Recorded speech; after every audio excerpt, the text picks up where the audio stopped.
ഭാരതീയ ജനതാ പാർട്ടിയുടെ ആഭിമുഖ്യത്തിൽ ഇത്തരത്തിലുള്ള ഒരു രാഷ്ട്രീയ വിശദീകരണ യോഗം വയ്ക്കുന്നതിന്റെ ഉദ്ദേശത്തെ സംബന്ധിച്ച് സ്വാഗത പ്രസംഗകൻ ശ്രീ അഖിലും അധ്യക്ഷൻ ശ്രീ റജിയും ചില കാര്യങ്ങളിവിടെ സൂചിപ്പിച്ചു. ഇതൊരു ഹർത്താൽ മുക്ത ഗ്രാമമാണ്. പിണ്ടിമനക്കാർക്കൊരബദ്ധം പറ്റി. ഇതൊരു ഹർത്താൽ മുക്ത ഗ്രാമമാക്കണമെങ്കിൽ അതിനു മുമ്പ് ഇതൊരു CPM മുക്ത ഗ്രാമം ആക്കേണ്ടിയിരുന്നു. CPM ഉള്ളിടത്ത് ഹർത്താലുണ്ടാകും, CPM ഉള്ളിടത്ത് അക്രമമുണ്ടാകും, CPM ഉള്ളിടത്ത് ബലാത്സംഗമുണ്ടാകും, CPM ഉള്ളിടത്ത് സ്വർണ്ണക്കടത്തുണ്ടാകും, CPM ഉള്ളിടത്ത് മദ്യപാനമുണ്ടാകും, CPM ഉള്ളിടത്ത് മയക്കുമരുന്നുണ്ടാകും. CPMന്റെ നേതാക്കന്മാരും കുടുംബവും ഒക്കെ അത്തരത്തിലുള്ള പ്രവർത്തികൾ ചെയ്ത് ജീവിച്ചു പോകുന്നവരാണെന്ന് കേരളത്തിൽ അറിയാത്തവരായിട്ട് ആരുമില്ല. അതുകൊണ്ട് പിണ്ടിമനയെ ഒരു ഹർത്താൽ മുക്ത ബന്ധുമുക്ത ഗ്രാമമാക്കണമെങ്കിൽ ആദ്യം ചെയ്യേണ്ടത് ഈ പിണ്ടിമനയിൽ നിന്ന് CPMനെ സമ്പൂർണമായിട്ടും അന്ത്യകൂദാശ ചെയ്യേണ്ടതാണ്.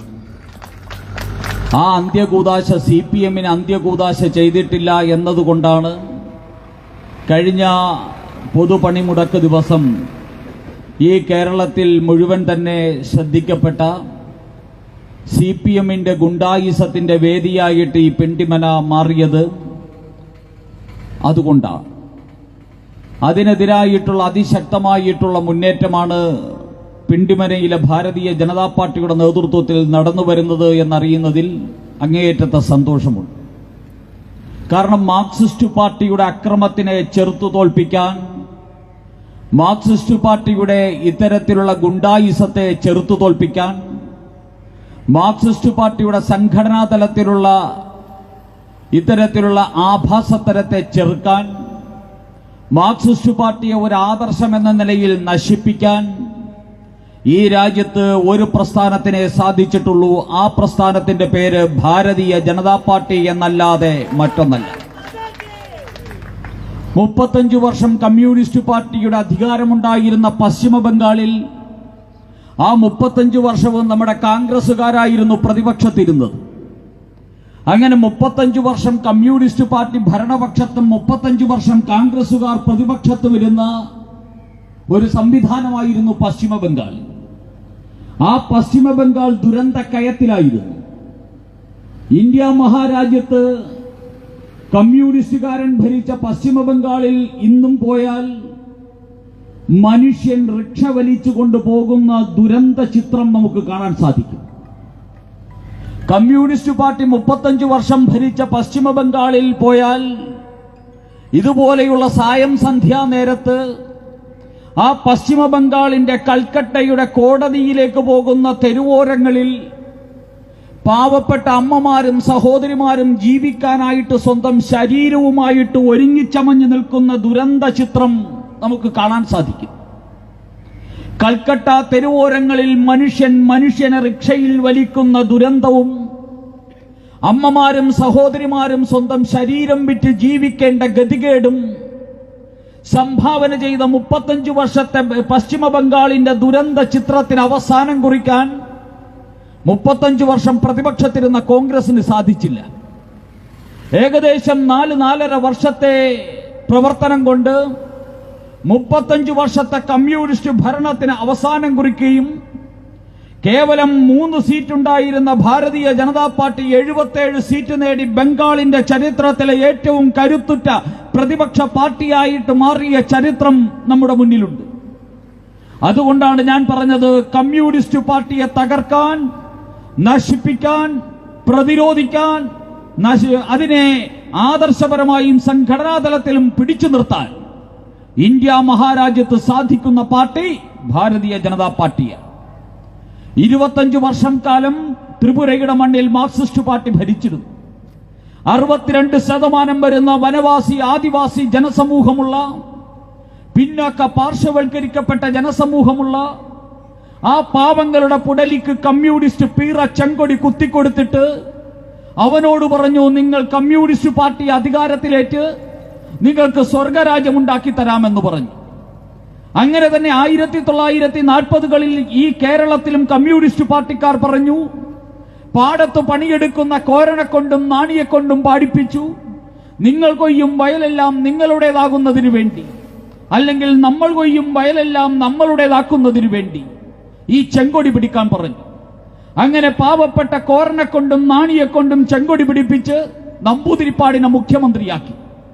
ആ നമ്പൂതിരിപ്പാട് മുഖ്യമന്ത്രിയായ ദുരന്ത ദിനത്തിന്റെ 65ാം ദിനത്തിലാണ് ഇന്ന് ഈ പിണ്ടിമനയിൽ കമ്മ്യൂണിസ്റ്റ് പാർട്ടിക്കെതിരായിട്ട് ഇത്രയും വലിയ ഒരു ജനകീയ മുന്നേറ്റം നടക്കുന്നത് എന്നുള്ളത് ഏറെ ശ്രദ്ധേയമാണ്. അങ്ങനെ EM ശങ്കരൻ നമ്പൂതിരിപ്പാട് എന്ന് പറയുന്ന വ്യക്തി ഈ കേരളത്തിലെ മുഖ്യമന്ത്രിയായതാണ്. ഈ കേരളം ഇന്നും വ്യവസായ രംഗത്ത് തകർന്ന് തരിപ്പണമായി. കേരളം ഇന്ന് കാർഷിക രംഗത്ത് തകർന്ന് തരിപ്പണമായി.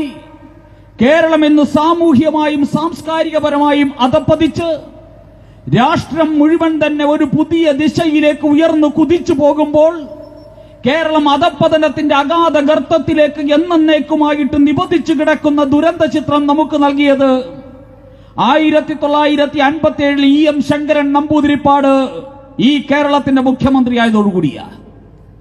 ഈ ലോകത്ത് മുഴുവൻ വലിച്ചെറിഞ്ഞ പീറച്ചരക്കായിട്ടുള്ള കമ്മ്യൂണിസ്റ്റ് ചരക്ക് ഈ കേരളത്തിൽ കഴിഞ്ഞ 30 വർഷമായിട്ട് ഭരണത്തിലുണ്ടായിരുന്നതിന്റെ ആ ദുരിതമാണ് ഈ കേരളം ചുമന്നുകൊണ്ടിരിക്കുന്നത്. അതുകൊണ്ടാണ് ഞാൻ പറഞ്ഞത്, ഇന്ന് EM ശങ്കരൻ നമ്പൂതിരിപ്പാട് അധികാരത്തിൽ വന്നതിന്റെ 65ാം വർഷമാണ്. ഈ 65ാം വർഷത്തിൽ പിണ്ടിമനയിലെ ജനത കമ്മ്യൂണിസ്റ്റ് പാർട്ടി ഈ പിണ്ടിമനയിൽ നടപ്പാക്കിയ ഈ കലാപകലുഷിതമായ അന്തരീക്ഷത്തിനെതിരായിട്ടുള്ള ഒരു വലിയ അടരാട്ടത്തിന്റെ ചരിത്രം കൂടി കുറിക്കുകയാണ്. പ്രിയപ്പെട്ടവരെ, ഞാൻ പറഞ്ഞു വന്നത് കമ്മ്യൂണിസ്റ്റ് പാർട്ടിയെ നശിപ്പിക്കാൻ കഴിയുന്ന ആദർശം ഭാരതീയ ജനതാ പാർട്ടിയുടെ ആദർശമാണ്.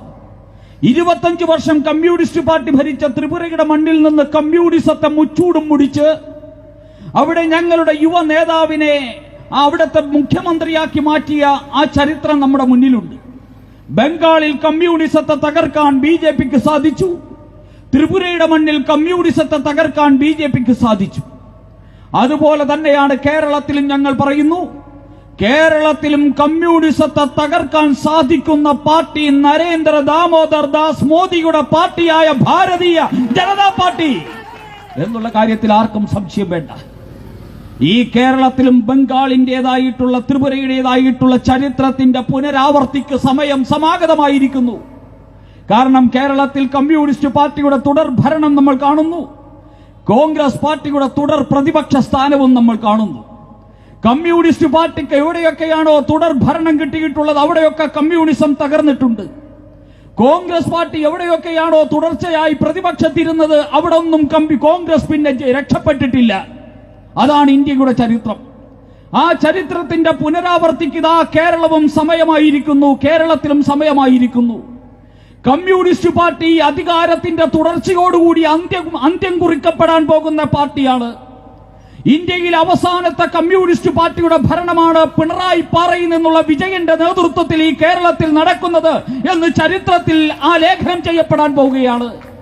അതുപോലെ തന്നെ ഇന്ത്യയിൽ നിന്ന് സമ്പൂർണമായിട്ടും തുടച്ചു നീക്കപ്പെട്ടിരിക്കുന്ന കോൺഗ്രസ് ഇന്ന് വന്ന് അവശേഷിക്കുന്ന പ്രദേശവും ഈ കേരളമാണ്. ഇന്ത്യയിൽ നിന്ന് തുടച്ചു നീക്കപ്പെട്ട കമ്മ്യൂണിസ്റ്റ് പാർട്ടി ഇന്ന് വന്ന് അവശേഷിക്കുന്ന സ്ഥലം കേരളമാണ്. ഇന്ത്യയിൽ നിന്ന് തുടച്ചു നീക്കപ്പെട്ട സർവ്വ ഇതുപോലെയുള്ള ചപ്പു ചവറുകളും എന്ന പോലെ കോൺഗ്രസും വന്ന് അവശേഷിച്ചിരിക്കുന്നത് ഈ കേരളത്തിലാണ്. ഈ കേരളത്തിൽ ഇന്ത്യയിൽ നിന്ന് തൂത്തു ദൂരേക്ക് മാറ്റി മൂലയ്ക്ക് കൂട്ടിയിരിക്കുന്ന കമ്മ്യൂണിസ്റ്റ് പാർട്ടിയെയും കോൺഗ്രസ് പാർട്ടിയെയും അറബിക്കടലിലേക്ക് ചവിട്ടി താഴ്ത്തുക എന്ന മഹത്തായിട്ടുള്ള ദൗത്യത്തിന്റെ വാഹകരാണ് പ്രിയപ്പെട്ട സഹപ്രവർത്തകരെ ഭാരതീയ ജനതാ പാർട്ടിയുടെ കേരളത്തിലെ പ്രവർത്തകർ. ആ മുന്നേറ്റത്തിന് ശക്തി പകരാൻ പിണ്ടിമനയിലെ ഭാരതീയ ജനതാ പാർട്ടിയുടെ സഹപ്രവർത്തകർക്ക് സാധിക്കുമെന്നുള്ള കാര്യത്തിൽ യാതൊരു സംശയവുമില്ല. അതുകൊണ്ടാണ് ഞാൻ പറഞ്ഞത്, ഇന്ത്യയിൽ ചരിത്രത്തിന്റെ വ്യാഖ്യാനങ്ങളിലൂടെ നോക്കുമ്പോഴും രാഷ്ട്രീയ യുക്തി ബോധത്തിന്റെ അടിസ്ഥാനത്തിൽ ചിന്തിക്കുമ്പോഴും കോൺഗ്രസിനെ മാത്രമല്ല കമ്മ്യൂണിസത്തെയും തകർക്കാൻ ഒരൊറ്റ രാഷ്ട്രീയ പാർട്ടിക്ക് മാത്രമേ സാധിക്കൂ. അത് BJPക്കാണ്. ഒരൊറ്റ ആദർശത്തിന് മാത്രമേ സാധിക്കൂ. അത് പണ്ഡിറ്റ് ദീനദയാൽ ഉപാധ്യായ ഉയർത്തിയ ഏകാത്മ മാനവ ദർശനത്തിന് മാത്രമാണ് എന്ന് ആവർത്തിച്ച് പ്രഖ്യാപിക്കുകയാണ്. ആ കരുത്തോടുകൂടി, ആ ആത്മവിശ്വാസത്തോടു കൂടിയാണ് നമ്മൾ ഈ പോരാട്ടത്തിന് ഇറങ്ങിയിരിക്കുന്നത്. ഈ പിണ്ടിമനയിൽ കഴിഞ്ഞ ദിവസം കമ്മ്യൂണിസ്റ്റ് പാർട്ടി കാട്ടിക്കൂട്ടിയ അക്രമ പ്രവർത്തനങ്ങൾ ഈ കേരളത്തെ സമ്പൂർണമായിട്ടും ലജ്ജിപ്പിച്ചിരിക്കുകയാണ്. എന്റെ കമ്മ്യൂണിസ്റ്റുകാരാ, നിങ്ങൾ ആർക്കു വേണ്ടിയാണ് ഒരു പാവപ്പെട്ട പഞ്ചായത്ത് സെക്രട്ടറിയുടെ മൂക്കടിച്ചു പൊട്ടിച്ചത്? മൂക്കടിച്ചു പൊട്ടിക്കുക മാത്രമല്ലല്ലോ, പച്ചയായ നുണയല്ലേ പ്രസംഗിച്ചത്? ആ പച്ചയായിട്ടുള്ള നുണ എന്തിനാ നിങ്ങൾ പറഞ്ഞ? ആരെയാണ് നിങ്ങൾ കബളിപ്പിക്കുന്നത്? ഈ പിണ്ടിമനയിലെ ജനതയെ മുഴുവൻ തന്നെ നിങ്ങൾക്ക് എങ്ങനെയാ കബളിപ്പിക്കാൻ സാധിക്കുക? ആ നേതാവിന്റെ പ്രസംഗത്തിന്റെ ഒരു ഭാഗം കേൾക്കാനിടയായി. ആ പ്രസംഗത്തിൽ പറയുന്നു, പിണറായി വിജയന്റെ പോലീസ് മുമ്പിൽ നിൽക്കുമ്പോഴാണ് ഇതിനകത്ത് മദ്യപാനം നടക്കുന്നതെന്ന്. എടോക്ക സഖാവേ, നിന്റെ പോലീസ് അതിന്റെ മുമ്പിൽ നിൽക്കുമ്പോൾ മദ്യപാനം നടന്നാൽ നീയൊക്കെ ചെയ്യേണ്ടത് എന്താ?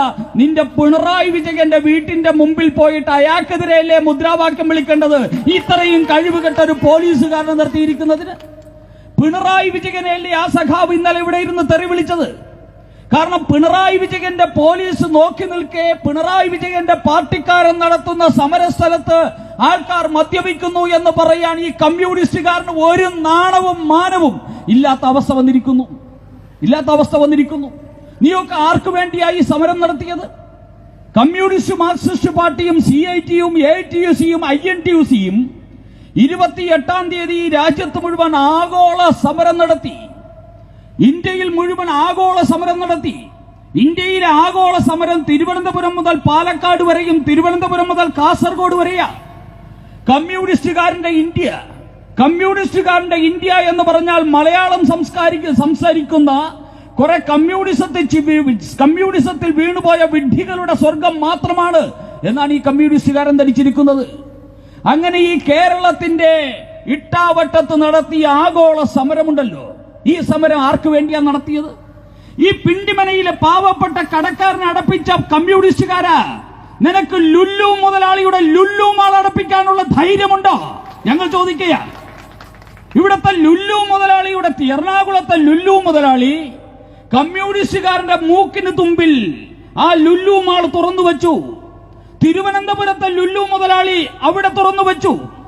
ലുല്ലു എന്ന് പറയുന്ന ആ മുതലാളിയുടെ സ്ഥാപനം അടപ്പിക്കാനുള്ള നട്ടെല്ലില്ലാത്ത കമ്മ്യൂണിസ്റ്റുകാരൻ ഇവിടെ ഒരു ദിവസം 50 രൂപയ്ക്കും 100 രൂപയ്ക്കും 150 രൂപയ്ക്കും കച്ചവടം നടത്തി സ്വന്തം കുടുംബം പോറ്റാൻ വേണ്ടി തെരുവോരങ്ങളിൽ വന്നിരിക്കുന്ന പാവപ്പെട്ടവനെ ആക്രമിക്കുകയും അവന്റെ കടകൾ അടിച്ചുടയ്ക്കുകയും അവന്റെ ഓട്ടോയുടെ കാറ്റ് തുറന്നുവിടുകയുമാണ്. ഇതാണോ കമ്മ്യൂണിസ്റ്റ് പാർട്ടി? ലുല്ലു മുതലാളി യൂസഫ് അലിയുടെ മുമ്പിൽ മുട്ടുപുറക്കുന്ന നാണം കെട്ട കമ്മ്യൂണിസ്റ്റുകാരാ. യൂസഫ് അലിയുടെ വീട്ടിൽ ചെന്ന് സുഖമായിട്ട് ഉറങ്ങുന്ന പിണറായി വിജയന്റെ ദാസവൃത്തിയുണ്ടല്ലോ ഈ മുതലാളിമാരുടെ മുമ്പിൽ. യൂസഫ് അലിയെ പോലെയുള്ള ആൾക്കാരുടെ പണം വാങ്ങി മക്കളെ പഠിപ്പിച്ച കമ്മ്യൂണിസ്റ്റുകാരൻ ഇന്നിവിടത്തെ പാവങ്ങളുടെ പുറത്ത് കുതിര കയറുമ്പോൾ യൂസഫ് അലിമാരുടെ മുമ്പിൽ റെഡ് സല്യൂട്ട് അടിച്ചിരിക്കുക. ഇതാണോ കമ്മ്യൂണിസം? ഈ നാണവും മാനവും കെട്ട കമ്മ്യൂണിസമാണ് ഈ നാട്ടിൽ നശിക്കേണ്ടത്.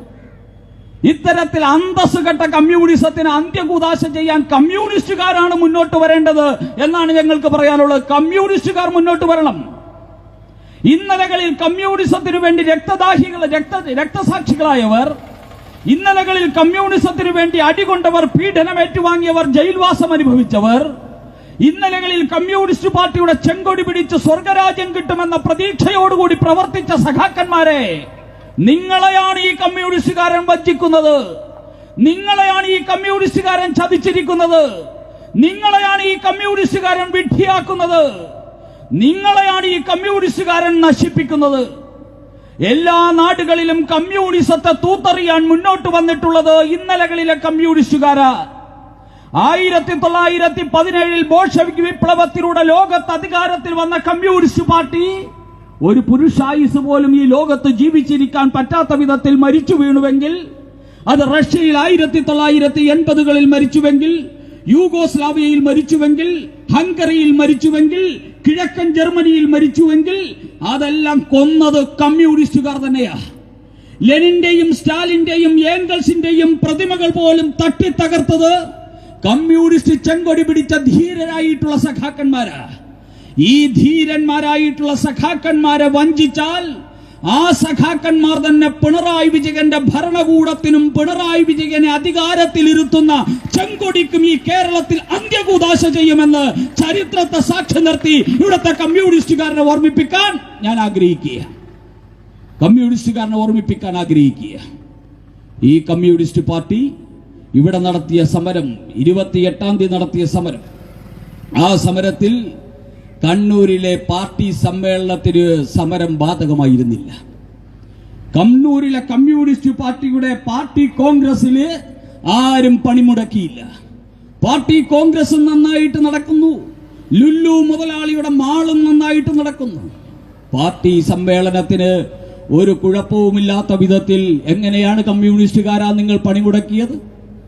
ഇവിടെ FACT 100%, FACTയിൽ 78% അറ്റൻഡൻസ്. അതോടൊപ്പം തന്നെ ഈ എറണാകുളത്തെ പ്രമുഖ സ്ഥാപനങ്ങളിൽ മുഴുവൻ തന്നെ അറ്റൻഡൻസ് പൂർണ്ണമായിട്ടുണ്ട്. ഇവിടെ ആർക്കു വേണ്ടിയായിരുന്നു ഈ സമരം? ആർക്കു വേണ്ടിയായിരുന്നു ഈ സമരം നടത്തിയത്? കുറെ ഉന്നതമായ ശമ്പളം കിട്ടുന്ന ആൾക്കാർക്ക് വേണ്ടിയാണ്. 2 ലക്ഷവും 1.5 ലക്ഷവും മാസം എണ്ണി ശമ്പളം വാങ്ങുന്ന ഒരു 5000 മുതൽ 5000, ഒരു 15,000-ന് താഴെ വരുന്ന ഉദ്യോഗസ്ഥർക്ക് വേണ്ടിയും ഈ ഇന്ത്യ മഹാരാജ്യത്ത് 50 കോടി വരുന്ന ജീവനക്കാരിൽ, എംപ്ലോയീസിൽ ഏകദേശം 5 കോടിയിൽ താഴെ മാത്രം വരുന്ന ആൾക്കാർക്ക് വേണ്ടി നടത്തിയ സമരമാണ് കമ്മ്യൂണിസ്റ്റ് പാർട്ടിയുടെ സമരം. ആ സമരത്തിൽ കേരളത്തിലുള്ളവർ മാത്രമേ സമരത്തിൽ പങ്കെടുത്തിട്ടുള്ളൂ. ആരൊക്കെയാ സമരത്തിൽ പങ്കെടുത്തത്? KSEB-യിലെ ഉദ്യോഗസ്ഥന്മാർ. അവരുടെ അടിസ്ഥാന ശമ്പളം എത്രയാ? കേരളത്തിൽ ഏറ്റവും കൂടുതൽ ശമ്പളം കിട്ടുന്ന വിഭാഗമാണ് KSEB ഉദ്യോഗസ്ഥർ. ആ KSEB ഉദ്യോഗസ്ഥരാണ് സമരത്തിൽ പങ്കെടുത്ത ഒരു വിഭാഗം. പിന്നെ ഇവിടുത്തെ പ്രൊഫസർമാർ 2.5 ലക്ഷം രൂപയാണ് UGC സ്കെയിൽ പ്രകാരം ശമ്പളം വാങ്ങുന്നത്. അവരാണ് സമരത്തിൽ പങ്കെടുത്തവർ. സെക്രട്ടേറിയറ്റ് ജീവനക്കാർ 1.5-1.25 ലക്ഷവും ശമ്പളം വാങ്ങുന്ന സെക്രട്ടേറിയറ്റ് ജീവനക്കാർ. അങ്ങനെയുള്ള ആൾക്കാർക്ക് വേണ്ടി കമ്മ്യൂണിസ്റ്റ് പാർട്ടിക്കാരൻ നടത്തിയ സമരമാണ്. ഈ സമരത്തിൽ ദുരന്തമുണ്ടായതാർക്കാ? നേരത്തെ പറഞ്ഞതുപോലെ ലുല്ലു മുതലാളിക്കല്ല, യൂസഫ് അലിക്കല്ല. ഇവിടത്തെ പാവപ്പെട്ട ആ തട്ടുകട വച്ചിരിക്കുന്ന ചേട്ടന അതിന്റെ നഷ്ടമുണ്ടായത്. ഈ ഓട്ടോ ഓടിക്കുന്ന, ഒരു ദിവസം 500 രൂപയ്ക്കും 600 രൂപയ്ക്കും ഓട്ടോ ഓടിക്കുന്ന പാവപ്പെട്ട ഓട്ടോ തൊഴിലാളിക്കാ നഷ്ടമുണ്ടായത്. ഇവിടെ ഉന്തുവണ്ടി ഉരുട്ടിക്കൊണ്ട് അന്നോടന്ന് പാവപ്പെട്ട വീട്ടിലെ കുട്ടികളെ പഠിപ്പിക്കാനും പാല് കൊടുക്കാനും വേണ്ടി കഷ്ടപ്പെടുന്ന അച്ഛനും അമ്മയ്ക്കുമാണ് ആ ദുരന്തമുണ്ടായത്. കൂലിപ്പണി ചെയ്ത് അന്നോടന്ന് മൺവെട്ടിയുമായിട്ട് വിളകിളയ്ക്കാൻ ഇറങ്ങുന്ന പാവപ്പെട്ട തൊഴിലാളികൾക്കാണ് നഷ്ടമുണ്ടായത്. തൊഴിലുറപ്പ് പദ്ധതിയിൽ ഏർപ്പെട്ട് നരേന്ദ്രമോദി കൊടുക്കുന്ന ആ പൈസ വാങ്ങാൻ വേണ്ടി പണിയെടുക്കാൻ പോകുന്ന പാവപ്പെട്ട അമ്മമാർക്കും സഹോദരിമാർക്കുമാണ് ഈ കമ്മ്യൂണിസ്റ്റുകാരൻ ഉണ്ടാക്കിയ ദുരന്തമായിട്ടുള്ള ഈ ദേശീയ പണിമുടക്കിൽ നഷ്ടമുണ്ടായത്. ഈ പാവങ്ങൾക്ക് 200-300 രൂപയ്ക്ക് ജോലി ചെയ്യുന്ന പാവങ്ങളെ മുഴുവൻ തന്നെ അവന്റെ വരുമാനം നഷ്ടപ്പെടുത്തിയത് ലക്ഷക്കണക്കിന് രൂപ മാസം ശമ്പളം വാങ്ങുന്ന ഒരു കൂട്ടം വരേണ്യവർഗത്തിനു വേണ്ടിയാ.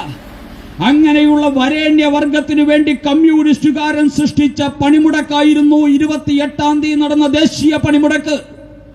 ആ പണിമുടക്കിൽ നിങ്ങൾക്ക് ആ പണിമുടക്കിനോട് ആർജവമുണ്ടായിരുന്നുവെങ്കിൽ, ആ പണിമുടക്കിൽ നിങ്ങൾ നീതിപൂർവ്വം ചിന്തിച്ചിരുന്നുവെങ്കിൽ, നിങ്ങൾ ഈ കേരളത്തിലെ കുത്തക മുതലാളിമാരുടെ സ്ഥാപനം ഉൾപ്പെടെ സ്തംഭിപ്പിക്കണമായിരുന്നു.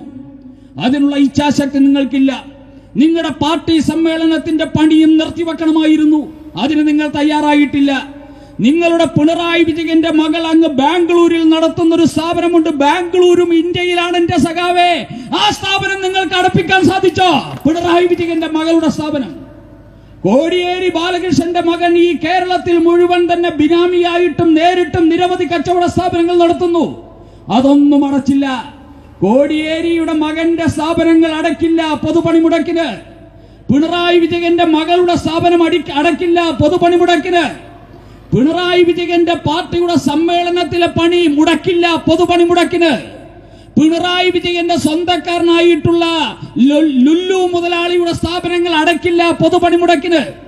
ഈ പാവപ്പെട്ടവൻ നിന്റെ കൊടി കണ്ട് വിരണ്ട് അവന്റെ അന്നോടൊന്നുള്ള വരുമാനം നശിപ്പിച്ച് നിനക്ക് ഉങ്കുലാബ് വിളിക്കണമെന്ന് പറയുന്ന നിന്റെ ഇത്തരത്തിലുള്ള നാണംകെട്ട രാഷ്ട്രീയമുണ്ടല്ലോ, ഈ രാഷ്ട്രീയം കേരളത്തിൽ അവസാനിക്കാൻ പോവുകയാണ്. കമ്മ്യൂണിസ്റ്റുകാരാ, അവസാനിക്കാൻ പോവുകയാണ്. ആ സമരത്തിന്റെ ഭാഗമായിട്ടാണ് പിണ്ടിമനയിൽ ഒരു പഞ്ചായത്ത് സെക്രട്ടറിയെ സർക്കാർ ഉദ്യോഗസ്ഥനെ അതിക്രൂരമായിട്ട് മർദ്ദിച്ചത്. അതിനുശേഷം കള്ളക്കഥകൾ ഉണ്ടാക്കി ഈ നാട്ടിലെ ജനതയെ മുഴുവൻ തന്നെ അപമാനിക്കുന്നത്. ഇതിനെതിരെ അതിശക്തമായിട്ടുള്ള ജനകീയ പ്രതിരോധം ഈ മണ്ണിൽ നിന്ന് ഉയരണമെന്ന് ഭാരതീയ ജനതാ പാർട്ടി അഭ്യർത്ഥിക്കുകയാണ്. പ്രിയപ്പെട്ടവരെ, കമ്മ്യൂണിസ്റ്റ് പാർട്ടി ഇന്ന് പറയുന്നതൊക്കെ കേൾക്കുമ്പോൾ ഈ കമ്മ്യൂണിസ്റ്റ് പാർട്ടി അതിന്റെ കൗണ്ട് ഡൗൺ ആരംഭിച്ചിരിക്കുന്നു എന്നതിന് ഇതിലപ്പുറം വേറെ തെളിവൊന്നും വേണ്ട. പിണറായി വിജയൻ എന്ന് പറയുന്നത് ഞാനങ്ങ് തിരുവനന്തപുരത്തുനിന്ന് കാസർഗോഡേക്ക് ഒരു സിൽവർ ലൈൻ ഉണ്ടാക്കാൻ പോവുകയാണ്.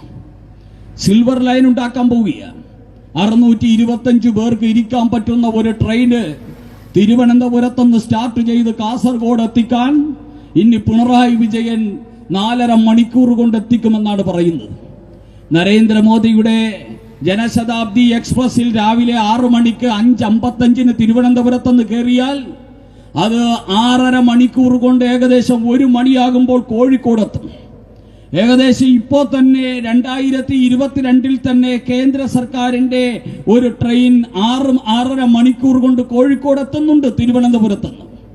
നരേന്ദ്രമോദി സർക്കാർ പറഞ്ഞിരിക്കുന്നു, വരുന്ന 2 വർഷത്തിനുള്ളിൽ സ്വാതന്ത്ര്യത്തിന്റെ 75ാം വാർഷിക ആഘോഷം അങ്ങോട്ട് പൂർത്തിയാകുമ്പോൾ 160 കിലോമീറ്റർ വേഗത്തിൽ ഓടുന്ന 400 ട്രെയിനുകൾ ഈ രാജ്യത്ത് മുഴുവൻ വരാൻ പോവുകയാണ്.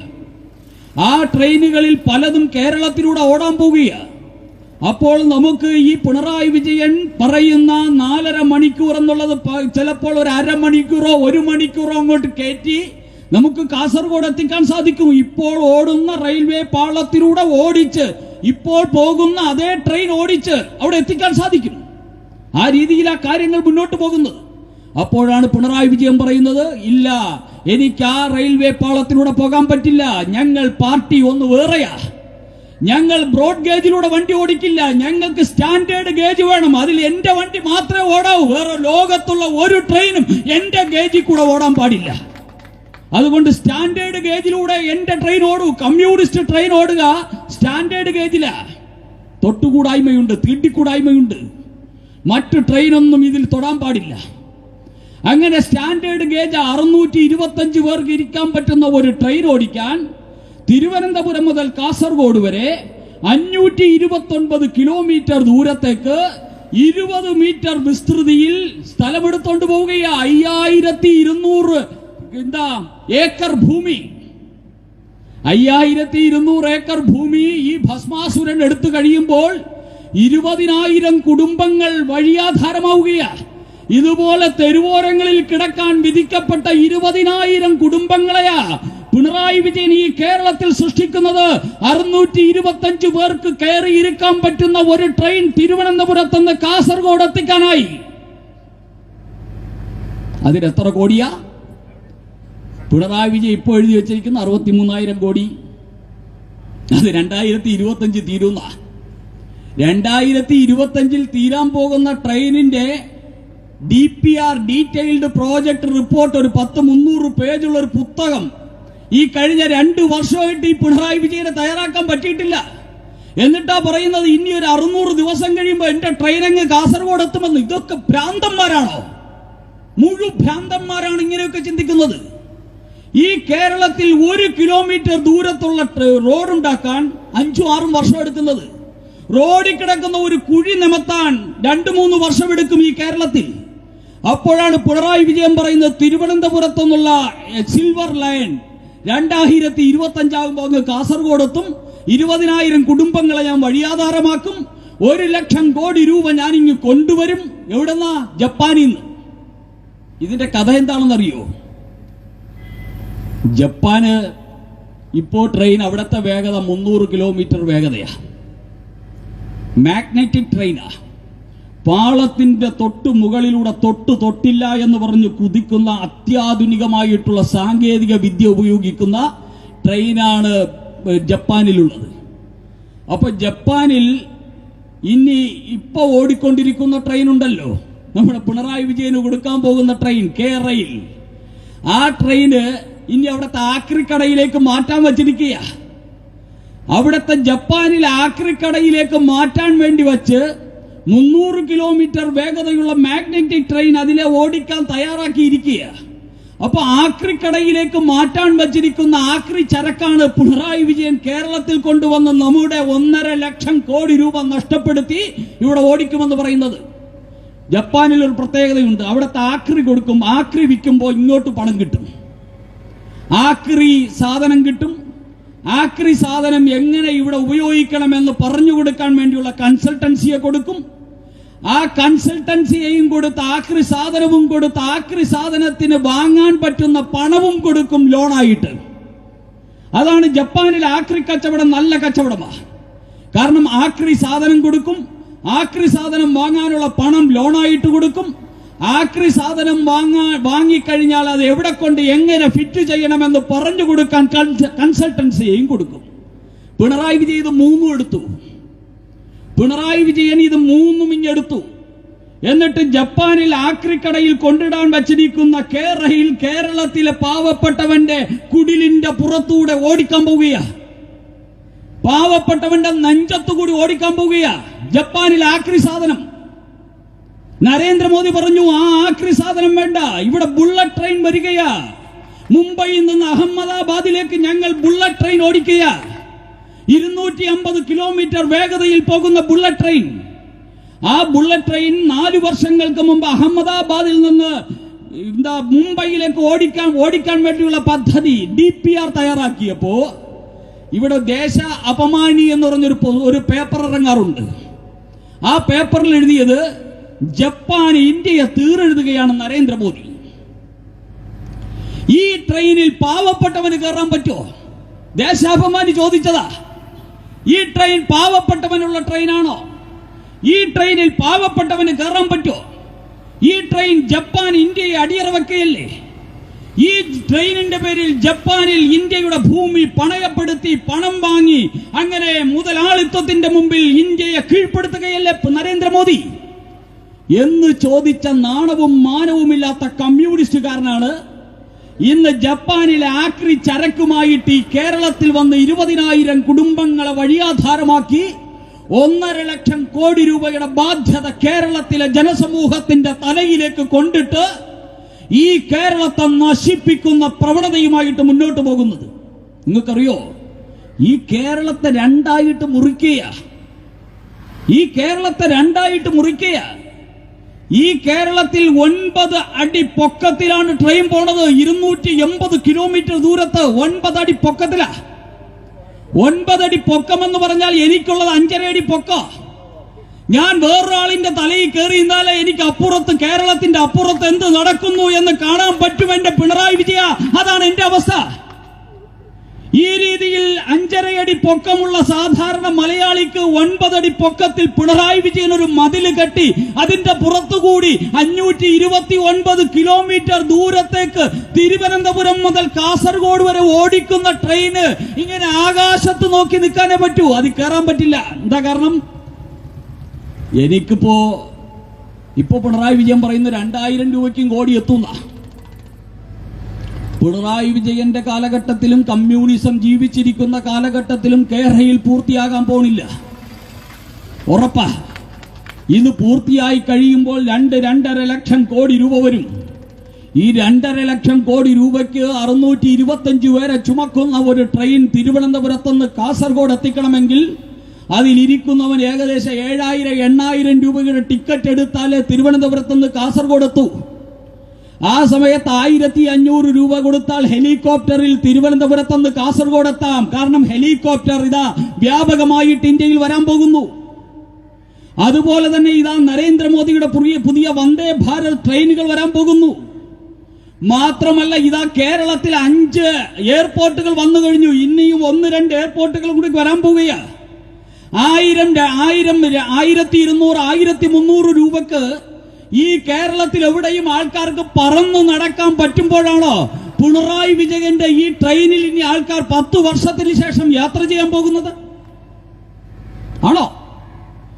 മാത്രമല്ല, സീ പ്ലെയിൻ വരാൻ പോകുകയാണ്. റോഡിലും എയർപോർട്ടിലും മാത്രമല്ല, കടലിലും അതുപോലെ തന്നെ കായലിലും ഇറങ്ങാൻ പറ്റുന്ന സീ പ്ലെയിൻ ഗുജറാത്ത് പോലെയുള്ള സംസ്ഥാനങ്ങളിൽ വന്നു കഴിഞ്ഞു. ഹെലികോപ്റ്ററുകൾ ഒരു ജില്ലയിൽ നിന്ന് മറ്റൊരു ജില്ലയിലേക്ക് പറക്കുന്ന, ഒരു താലൂക്കിൽ നിന്ന് മറ്റൊരു താലൂക്കിലേക്ക് പറക്കുന്ന ഹെലികോപ്റ്ററുകൾ ഗുജറാത്തിലും മഹാരാഷ്ട്രയിലും ഉത്തർപ്രദേശിലുമൊക്കെ വന്നു കഴിഞ്ഞു. അതൊക്കെ 500 രൂപയും 1000 രൂപയും 1200 രൂപയും കൊടുത്താൽ പോകാൻ സാധിക്കും. അങ്ങനെ ഈ നാട് മാറുകയാണ് സഖാവ് പിണറായി വിജയ.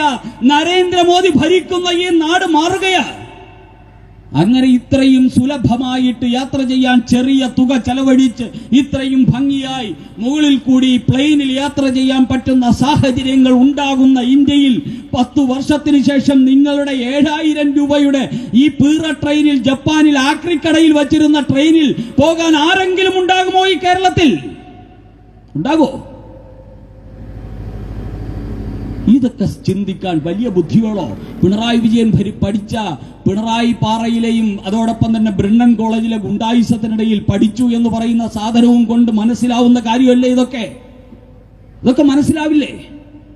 പിണറായി വിജയൻ പറഞ്ഞ് ചരക്ക് കൊണ്ടുപോകാനെന്നാ, രാത്രി ചരക്ക് കൊണ്ടുപോകാന്ന. രാത്രി കൊണ്ടുപോകാൻ പറ്റുന്ന ചരക്ക് എന്തായിരിക്കും? ഒന്നുകിൽ മദ്യം, അല്ലെങ്കിൽ മയക്കുമരുന്ന്, അല്ലെങ്കിൽ കഞ്ചാവ്, അല്ലെങ്കിൽ കമ്മ്യൂണിസ്റ്റുകാരനെ. ഇത്തരത്തിലുള്ള ചരക്കുകൾ മാത്രമേ ഈ രാത്രി ആരും ഇല്ലാത്ത സമയത്ത് കൊണ്ടുപോകാൻ പറ്റൂ. ഈ ശ്രീധരൻ പറയുന്നത് ഈ സാധനം വന്നു കഴിഞ്ഞാൽ പിന്നെ രാത്രി ആണ് ഇതിന്റെ സർവീസ് നടക്കുക, അതിന്റെ റിപ്പയർ ഒക്കെ നടക്കുന്നത് രാത്രിയാണ്. അതുകൊണ്ട് ഈ രാത്രി ചരക്ക് കൊണ്ടുപോകാൻ പറ്റില്ല എന്ന് ഈ ശ്രീധരൻ പറഞ്ഞു കഴിഞ്ഞു. അദ്ദേഹമാണ് BJP നയിക്കുന്ന സമരസമിതിയുടെ ചെയർമാൻ, മെട്രോ ശ്രീധരൻ. പിണറായി വിജയൻ പറയുന്ന ചരക്ക് എന്ത് ചരക്കാണ് എന്റെ പിണറായി വിജയ? തിരുവനന്തപുരത്ത് നിന്ന് കാസർഗോഡ് വരെ കൊണ്ടുപോകാൻ വേണ്ടി നിങ്ങളൊക്കെ ഈ 60 വർഷമായിട്ട് ഈ കേരളത്തിൽ ഉണ്ടാക്കി തന്നത് എന്ത് ചരക്ക?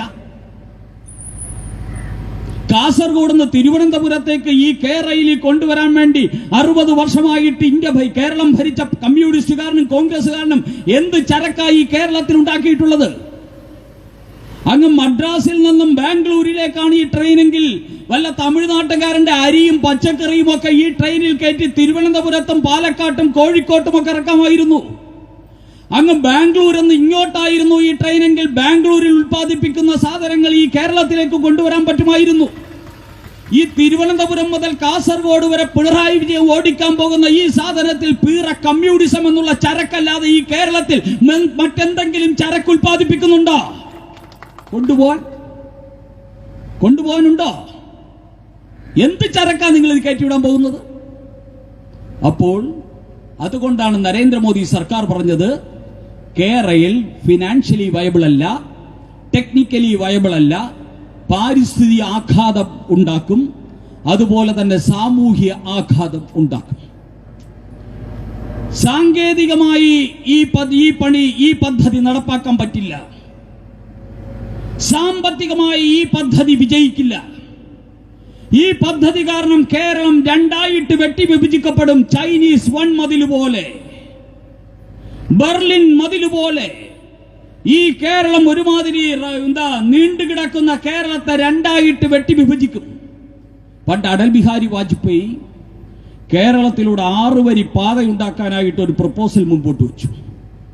നിങ്ങൾ കേട്ടിട്ടുണ്ടാവും, പിണ്ടിമനയിലൊക്കെ അന്ന് കമ്മ്യൂണിസ്റ്റുകാരൻ പ്രസംഗിക്കുന്നത് കേട്ടിട്ടുണ്ടാവും. ദാമോദരൻ അവന്റെ പശുവിനെ മേയ്ക്കാനായിട്ട് അപ്പുറത്ത് പോയാൽ ദാമോദരന് ഇപ്പുറത്ത് ഇരിക്കുന്ന വീട്ടിൽ വരാൻ എങ്ങനെ സാധിക്കും? 6 വരി പാതയിലൂടെ ഇങ്ങനെ വണ്ടികൾ അങ്ങോട്ടും ഇങ്ങോട്ടും കുതിച്ചു പായുന്ന സമയത്ത് കിലോമീറ്ററുകൾ സഞ്ചരിച്ചാൽ മാത്രമേ ഈ റോഡ് ക്രോസ് ചെയ്യാൻ പറ്റൂ. അപ്പോൾ ദാമോദരൻ പശുവിനെ മേക്കാൻ എങ്ങനെ അപ്പുറത്ത് പോകുമെന്ന് ചോദിച്ച കമ്മ്യൂണിസ്റ്റുകാരാ, ഒരു 6 വരി പാതയുണ്ടായാൽ കേരളം രണ്ടായിട്ട് വെട്ടി പിളർത്തിക്കൊണ്ടു പോകുമെന്ന് പറഞ്ഞ് സമരം ചെയ്തെന്റെ കമ്മ്യൂണിസ്റ്റുകാരാ, നിങ്ങൾ ഈ കേരളത്തിൽ 9 അടി ഉയരത്തിൽ മതിലുകെട്ടി അതിന്റെ പുറത്തുകൂടി നിങ്ങളുടെ ജപ്പാനിലെ ആക്രി ട്രെയിൻ ഓടിച്ചാൽ ഈ കേരളം യഥാർത്ഥത്തിൽ പഴയ മതിലുകൾ സിനിമ പോലെ 2 ആയിട്ട് മാറ്റപ്പെടുമെന്ന് നിങ്ങൾ എന്തുകൊണ്ട് ഓർക്കുന്നില്ല? അപ്പോ അതുകൊണ്ട് ഇത് പാരിസ്ഥിതികമായിട്ട് ഈ കേരളത്തെ തകർക്കും, സാമൂഹികമായി ഈ കേരളത്തെ തകർക്കും. ഇപ്പോ പറയാ പിണറായി വിജയൻ പറയുന്നു 4 ഇരട്ടി കൊടുക്കാം, അതുക്കും മേലെ കൊടുക്കാം. പിണറായി വിജയൻ പറയുക, പിണറായി വിജയൻ അറിയാം പിണറായി വിജയന്റെ കാലത്ത് ഈ സാധനം വരില്ല എന്ന്. ഇപ്പോ ഈ സാധനം വേണം, അതിനുവേണ്ടി ആ കുറ്റിയും പറിച്ചുകൊണ്ട് നടക്കുന്നത് പിണറായി വിജയൻ. നരേന്ദ്രമോദിയെ കാണാൻ പോയി, അങ്ങേർക്കും കൊടുത്തതൊരു മഞ്ഞ കുറ്റി പോലുള്ളൊരു സാധനം. പിണറായി വിജയൻ ഇവിടുത്തെ പാവപ്പെട്ടവന്റെ കുടിലിൽ ചെന്ന് ഇടിച്ചു കയറി, പോലീസിനെ കൊണ്ട് ഇടിച്ചു കയറി, ആ പാവപ്പെട്ടവൻ അരിയാഹാരം വെച്ചുകൊണ്ടിരിക്കുന്ന അടുപ്പ് തട്ടിത്തെറിപ്പിച്ച അടുപ്പിന്റെ ഭാഗം കുഴിച്ചിട്ട് ഇടുകയാണ്. ഈ കമ്മ്യൂണിസത്തിന്റെ നാശം വിതക്കുന്ന ആ മഞ്ഞ കുറ്റി ഇടുകയാണ്. ഞങ്ങൾ ആ കുറ്റി പറക്കുക, ഞങ്ങൾ ഈ കുറ്റി കമ്മ്യൂണിസ്റ്റുകാരൻ ഇടുന്ന ആ കല്ലുകൾ പെറുക്കുക. എന്തിനെന്നറിയോ? ഈ കമ്മ്യൂണിസത്തിന് കേരളത്തിൽ കല്ലറയുണ്ടാക്കാനായിട്ട് പിണറായി വിജയൻ ഇടുന്ന കല്ലുകൾ കേരളത്തിൽ ഞങ്ങൾ പറിച്ചെടുക്കുക, കമ്മ്യൂണിസത്തിന്റെ കല്ലറയുണ്ടാക്കാൻ. ആ കല്ലറയിൽ ഈ കമ്മ്യൂണിസത്തെ ഞങ്ങൾ കുഴിച്ചു മൂടും. ഒരിക്കലും ഉയർന്നു വരാത്ത വിധം ഈ പീറ കമ്മ്യൂണിസത്തെ ഈ കേരളത്തിന്റെ കല്ലറയിൽ ഞങ്ങൾ കുഴിച്ചു മൂടും, സംശയം വേണ്ട. അങ്ങനെ കമ്മ്യൂണിസം നന്ദിഗ്രാമം സിംഗൂരുമാണ്. നന്ദിഗ്രാമിലെയും സിംഗൂരിലെയും കുടിയൊഴിപ്പിക്കപ്പെട്ട ജനതയുടെ കണ്ണീരിൽ കുതിർന്ന മുദ്രാവാക്യങ്ങളാണ് 35 വർഷത്തെ ബംഗാളിലെ കമ്മ്യൂണിസത്തിന് അന്ത്യകൂദാശ ചെയ്തതെങ്കിൽ ഇന്ന് ജപ്പാനിൽ നിന്ന് കിട്ടുന്ന കിലുകിലുങ്ങുന്ന വെള്ളിക്കാശിന് ഈ കേരളത്തിലെ 20,000 കുടുംബങ്ങളെ വഴിയാധാരമാക്കി അവന്റെയും അവിടുത്തെ അമ്മമാരുടെയും കണ്ണീരിലൂടെ ഉയർന്നു വരുന്ന മുദ്രാവാക്യങ്ങൾ ലോകത്തിലെ അവസാനത്തെ കമ്മ്യൂണിസ്റ്റ് ഭരണകൂടമായ പിണറായി വിജയൻ ഭരണകൂടത്തിന് അന്ത്യകൂദാശ ചെയ്യുന്ന നാളുകളാണ് എന്റെ പ്രിയപ്പെട്ടവരെ ഇതാ സമാഗതമാകാൻ പോകുന്നത്. ആ പോരാട്ടത്തിന് ഇന്ന് ഈ കേരളത്തിൽ വിശ്വാസയോഗ്യമായിട്ടുള്ള പോരാട്ടം അതിന് നേതൃത്വം നൽകുന്നത് ബിജെപിയാണ്. ബിജെപിയുടെ നേതാവും കേന്ദ്രമന്ത്രിയുമായിട്ടുള്ള ശ്രീ വി മുരളീധരൻ കഴിഞ്ഞ ദിവസം തിരുവനന്തപുരത്തുനിന്ന് ഈ കേരളയിൽ കടന്നുപോകുന്ന പാതയിലൂടെ പാവപ്പെട്ടവനെ സാന്ത്വനിപ്പിച്ച് ഒരു യാത്ര ആരംഭിച്ചു, കേരളയിൽ പ്രതിരോധ യാത്ര. ആ യാത്ര തുടങ്ങിയപ്പോൾ തന്നെ ഇവരുടെ ഹാലിളകി. കാരണം ജനങ്ങൾ പറയുന്നു, ഞങ്ങൾക്കിത് വേണ്ട, ഞങ്ങൾ മരിക്കാൻ തയ്യാറാണ്, ഞങ്ങളെ കൊന്നിട്ടിട്ടാ മതി, ഞങ്ങളുടെ വീട്ടിൽ ഞങ്ങളുടെ നാട്ടിൽ ഈ കല്ല് എന്ന അമ്മമാർ നെഞ്ചത്തടിച്ച് നിലവിളിച്ചുകൊണ്ട് പറയുകയാണ് കേരളത്തിൽ. മാധ്യമങ്ങൾ അത് കാണിക്കുന്നു. ഇത് കണ്ട് അന്താളിച്ച്, ഇത് കണ്ട് ഹാലിളകി കമ്മ്യൂണിസ്റ്റുകാരൻ ഇന്ന് വി മുരളീധരനെതിരായിട്ട് പ്രതികരിക്കുകയാണ്. വി മുരളീധരൻ ഒരു കാര്യം ചെയ്യുന്നുവെങ്കിൽ അത് നരേന്ദ്ര ദാമോദർ ദാസ് മോദി പറഞ്ഞിട്ടാണ് ചെയ്യുന്നത് എന്ന് ഈ കമ്മ്യൂണിസ്റ്റുകാരൻ മനസ്സിലാക്കണം. കേന്ദ്രമാണ് റെയിൽവേ ഭരണം, കേന്ദ്രത്തിനാണ് നരേന്ദ്രമോദി സർക്കാരാണ് റെയിൽവേയുടെ അവസാന വാക്ക്. ആ അവസാന വാക്ക് പറയേണ്ട നരേന്ദ്രമോദി സർക്കാർ വളരെ വ്യക്തമായിട്ട് ഇന്ത്യയുടെ പാർലമെന്റിൽ പറഞ്ഞു കഴിഞ്ഞു, ഈ കേരളയിൽ പദ്ധതി നടപ്പാക്കാൻ സാധ്യമല്ല എന്ന്. അങ്ങനെ കേരളയിൽ പദ്ധതി നടപ്പാക്കാൻ സാധ്യമല്ല എന്ന് ഈ കേരളയിൽ 49% ഷെയറുള്ള കേന്ദ്ര സർക്കാർ പറഞ്ഞിട്ടുണ്ടെങ്കിൽ ഈ പദ്ധതി നടപ്പാക്കപ്പെടില്ല. പിന്നെ എന്തിനാ കല്ലിടുന്നത്? ഈ കല്ലിട്ട് ഭൂമി വരച്ച് കാണിച്ചു കൊടുത്ത് ജപ്പാനിലെ ഏമാന്മാരിൽ നിന്ന് ഇലക്ഷൻ സമയത്ത് കുറെ കോടികൾ വാങ്ങി, ബാക്കി കോടികൾ ഉടൻ വാങ്ങി എങ്ങനെയെങ്കിലും ചാകുന്നതിന് മുമ്പ്, കമ്മ്യൂണിസം ചത്തൊടുങ്ങുന്നതിന് മുമ്പ് ജീവിക്കാൻ വേണ്ടിയുള്ള പണമുണ്ടാക്കാൻ വെമ്പൽ കൊള്ളുന്ന ഈ അഴിമതിക്കാരായിട്ടുള്ള, കള്ളന്മാരായിട്ടുള്ള, കൊള്ളക്കാരന്മാരായിട്ടുള്ള സഖാക്കന്മാരുടെ പള്ള വീർപ്പിക്കാനാണിതൊക്കെ. അതാണ് ഈ കേരളത്തിന്റെ പേരിൽ നടന്ന കല്ലിടൽ. അതിനുവേണ്ടിയ സഖാക്കന്മാർക്കും അറിയാം, നാട്ടുകാർക്കറിയാം, പത്രക്കാർക്കറിയാം, സാമാന്യ ബുദ്ധിയുള്ള എല്ലാവർക്കും അറിയാം ഇതിനു വേണ്ടിയാണ് ഈ അഭ്യാസം. പ്രിയപ്പെട്ടവരെ, അതുകൊണ്ട് കേരളത്തിനെതിരെ കേരളത്തിൽ ഉയർന്നു വന്നിരിക്കുന്ന പ്രക്ഷോഭം നമ്മളെ സംബന്ധിച്ചിടത്തോളം അഭിമാനകരമായിട്ടുള്ളൊരു ജനകീയ മുന്നേറ്റമാണ്. ഐക്യ കേരളത്തിന്റെ ചരിത്രത്തിൽ ആദ്യമായി രാഷ്ട്രീയ അതീതമായി സകലമാന ജനതയും ഒരുമിച്ച് തെരുവോരങ്ങളിലേക്കെത്തി നടത്തുന്ന അത്യുഗ്രമാർന്ന ചരിത്രത്തിന്റെ ഏടുകളിൽ സുവർണാലേഖിതം ചെയ്യപ്പെടേണ്ട പോരാട്ടമാണ് കേരളിന്റെ പേരിൽ ഈ കേരളത്തിൽ ഇന്ന് നടന്നുകൊണ്ടിരിക്കുന്നത്. ആ പോരാട്ടത്തിന് ഭാരതീയ ജനതാ പാർട്ടി എല്ലാവിധമായിട്ടുള്ള പിന്തുണയും നൽകുന്നു. ഭാരതീയ ജനതാ പാർട്ടി പറയുന്നു, പോരാട്ടത്തിൽ ഞങ്ങൾ നിങ്ങളോടൊപ്പമുണ്ട്, അതോടൊപ്പം തന്നെ ഇത് നടപ്പാക്കാൻ സാധിക്കില്ല എന്ന് ഞങ്ങൾ നിങ്ങൾക്ക് ഉറപ്പും തരുന്നുണ്ട്. അങ്ങനെ ഉറപ്പും പോരാട്ടവും ഒരേ സമയത്ത് നടത്തുന്ന പാർട്ടി ഭാരതീയ ജനതാ പാർട്ടിയാണ്. അതുകൊണ്ട് തന്നെ കേരളത്തിൽ BJPയുടെ പ്രക്ഷോഭത്തിന് ഇന്ന് മറ്റുള്ളവരുടെ പ്രക്ഷോഭത്തെക്കാൾ കൂടുതൽ ജനപിന്തുണയും അതോടൊപ്പം തന്നെ വിശ്വാസ്യതയും ആർജിക്കാൻ സാധിച്ചിട്ടുണ്ട്. ഭാരതീയ ജനതാ പാർട്ടി ഇന്ന് ലോകത്തിലെ ഏറ്റവും വലിയ രാഷ്ട്രീയ പാർട്ടിയാണ്. കമ്മ്യൂണിസ്റ്റ് പാർട്ടി ഇന്ന് ലോകത്തിലെ ഏറ്റവും ചെറിയ രാഷ്ട്രീയ പാർട്ടിയാണ്. കമ്മ്യൂണിസ്റ്റ് പാർട്ടിക്ക് ഇന്ത്യൻ പാർലമെന്റിൽ ഇന്ന് 3 MPമാരാണ്. അതിൽ ഒരു MP അരിവാളിൽ ജയിച്ചു. മറ്റേ MP പിടിച്ചത് അരിവാളെങ്കിലും പിടിക്കാൻ കൊടുത്തത് രാഹുൽ ഗാന്ധിയുടെ കയ്യാണ്.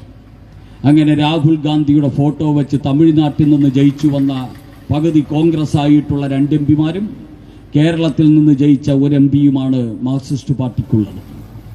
ആ മാർക്സിസ്റ്റ് പാർട്ടി കഴിഞ്ഞ 5 സംസ്ഥാനങ്ങളിലേക്ക് നടന്ന തെരഞ്ഞെടുപ്പിൽ മത്സരിച്ചു. ആ മത്സരിച്ചപ്പോൾ മണിപ്പൂരിൽ കമ്മ്യൂണിസ്റ്റ് പാർട്ടിക്കാർ 2 അസംബ്ലി സീറ്റിൽ മത്സരിച്ചു. ആ 2 അസംബ്ലി സീറ്റിൽ കമ്മ്യൂണിസ്റ്റ് പാർട്ടിക്കാരൻ മത്സരിച്ചത് കോൺഗ്രസുമായിട്ട് ഒരുമിച്ചാണ്. ആ കോൺഗ്രസുമായിട്ട് ഒരുമിച്ച് മത്സരിച്ചിട്ട് അവർക്ക് 2 അസംബ്ലിയിലുമായിട്ട് കിട്ടിയ വോട്ട് 214 വോട്ടാണ്.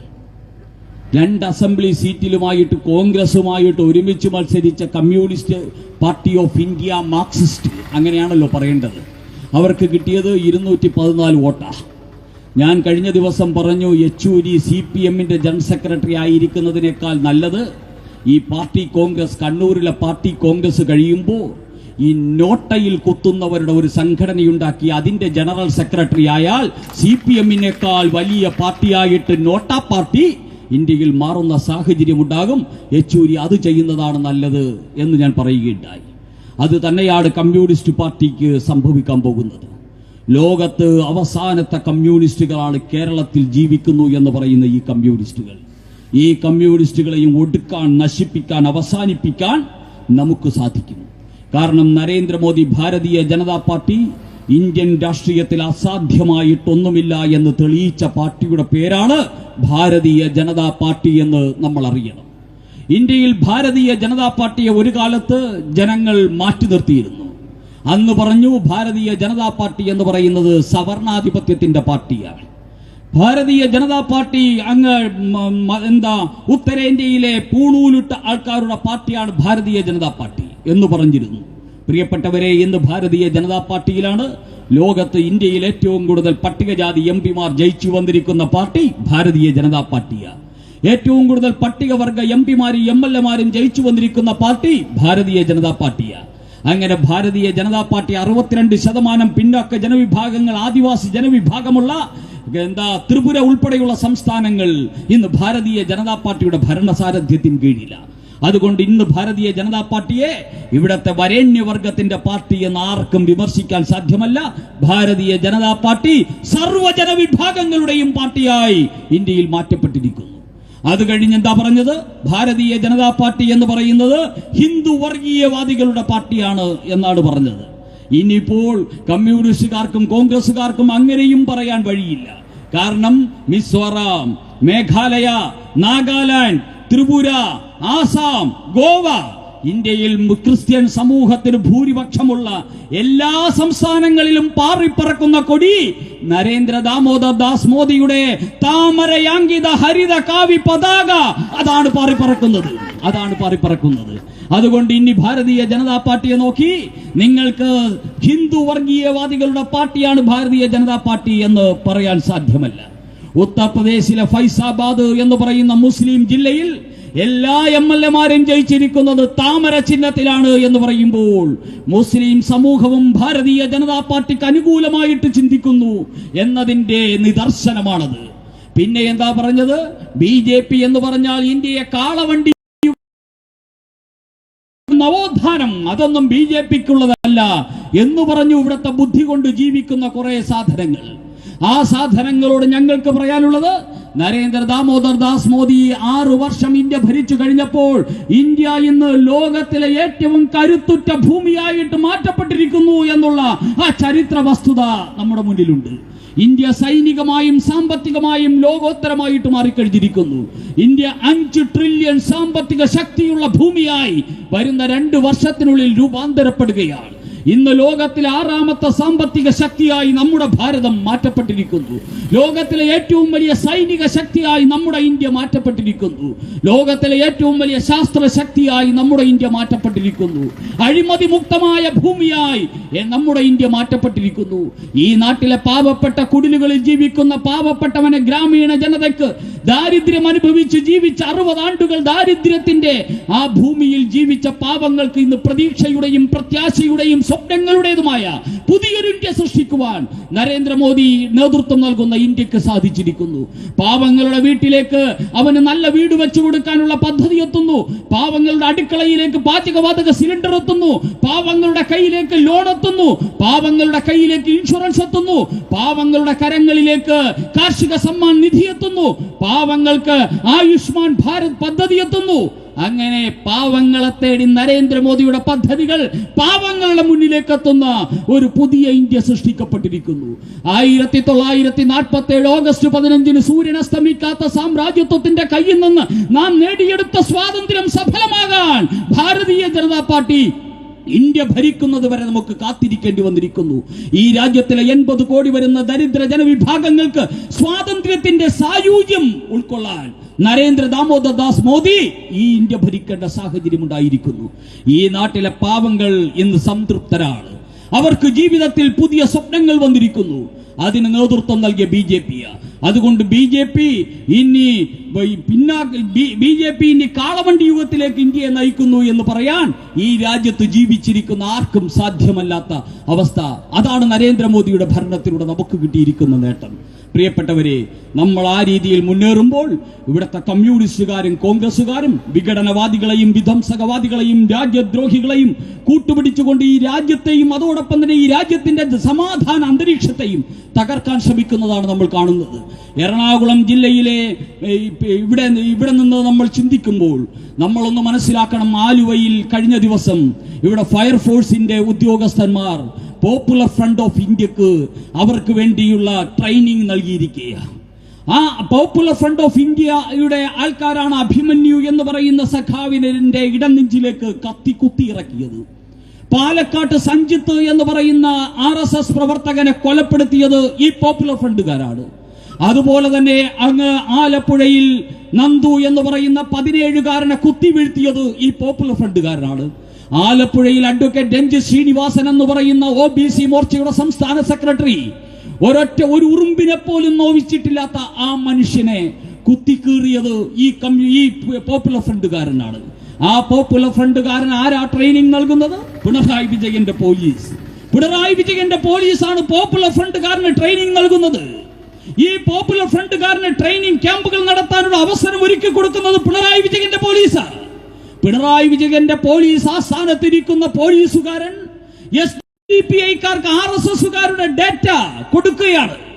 RSSകാർ എപ്പോൾ ഏത് വഴി പോകുന്നു, അവന്റെ ഫോൺ നമ്പർ എന്താണ്, അവൻ എവിടെയാണ് ജോലി ചെയ്യുന്നത്, അത്തരത്തിലുള്ള ഡേറ്റ SDPIക്കാരന് കൊടുക്കുന്നു. എന്നിട്ട് അവരെ കൊല്ലുക എന്ന് പറയുന്ന പോലീസുകാരന്മാർ പിണറായി വിജയന്റെ പോലീസ് ഹെഡ്ക്വാർട്ടേഴ്സിൽ ഇരിക്കുകയാണ്.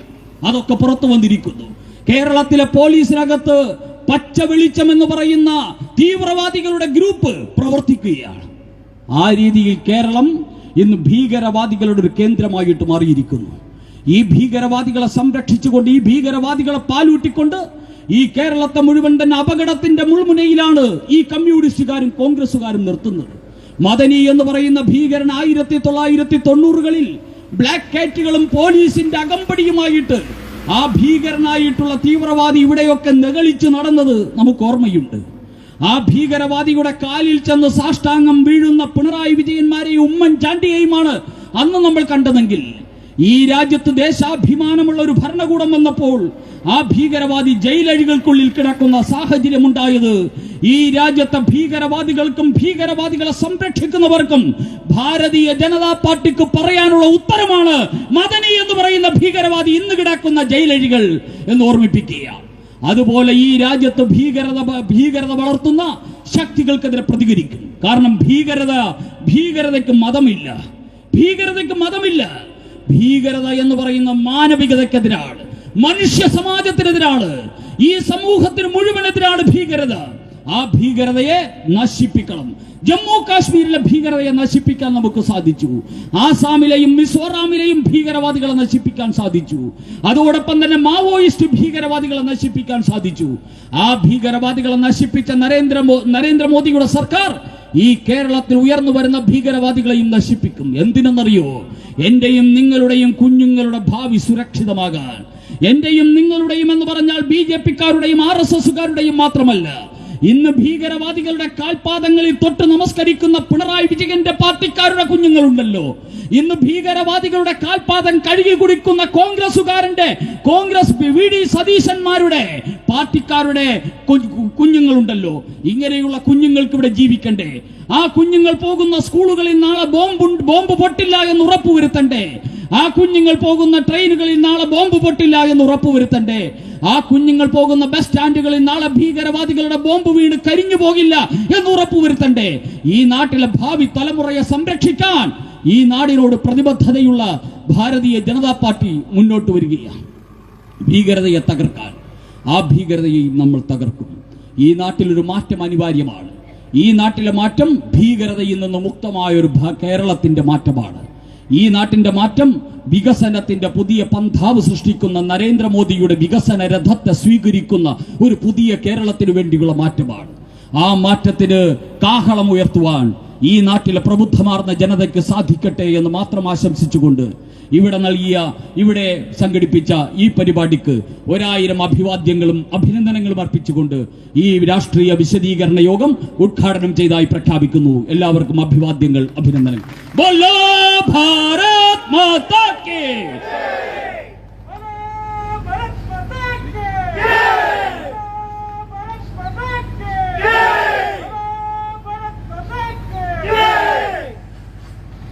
അടുത്തതായി ജില്ലാ പ്രസിഡന്റ് ശ്രീ S. ജയകൃഷ്ണനെ ക്ഷണിക്കുന്നു.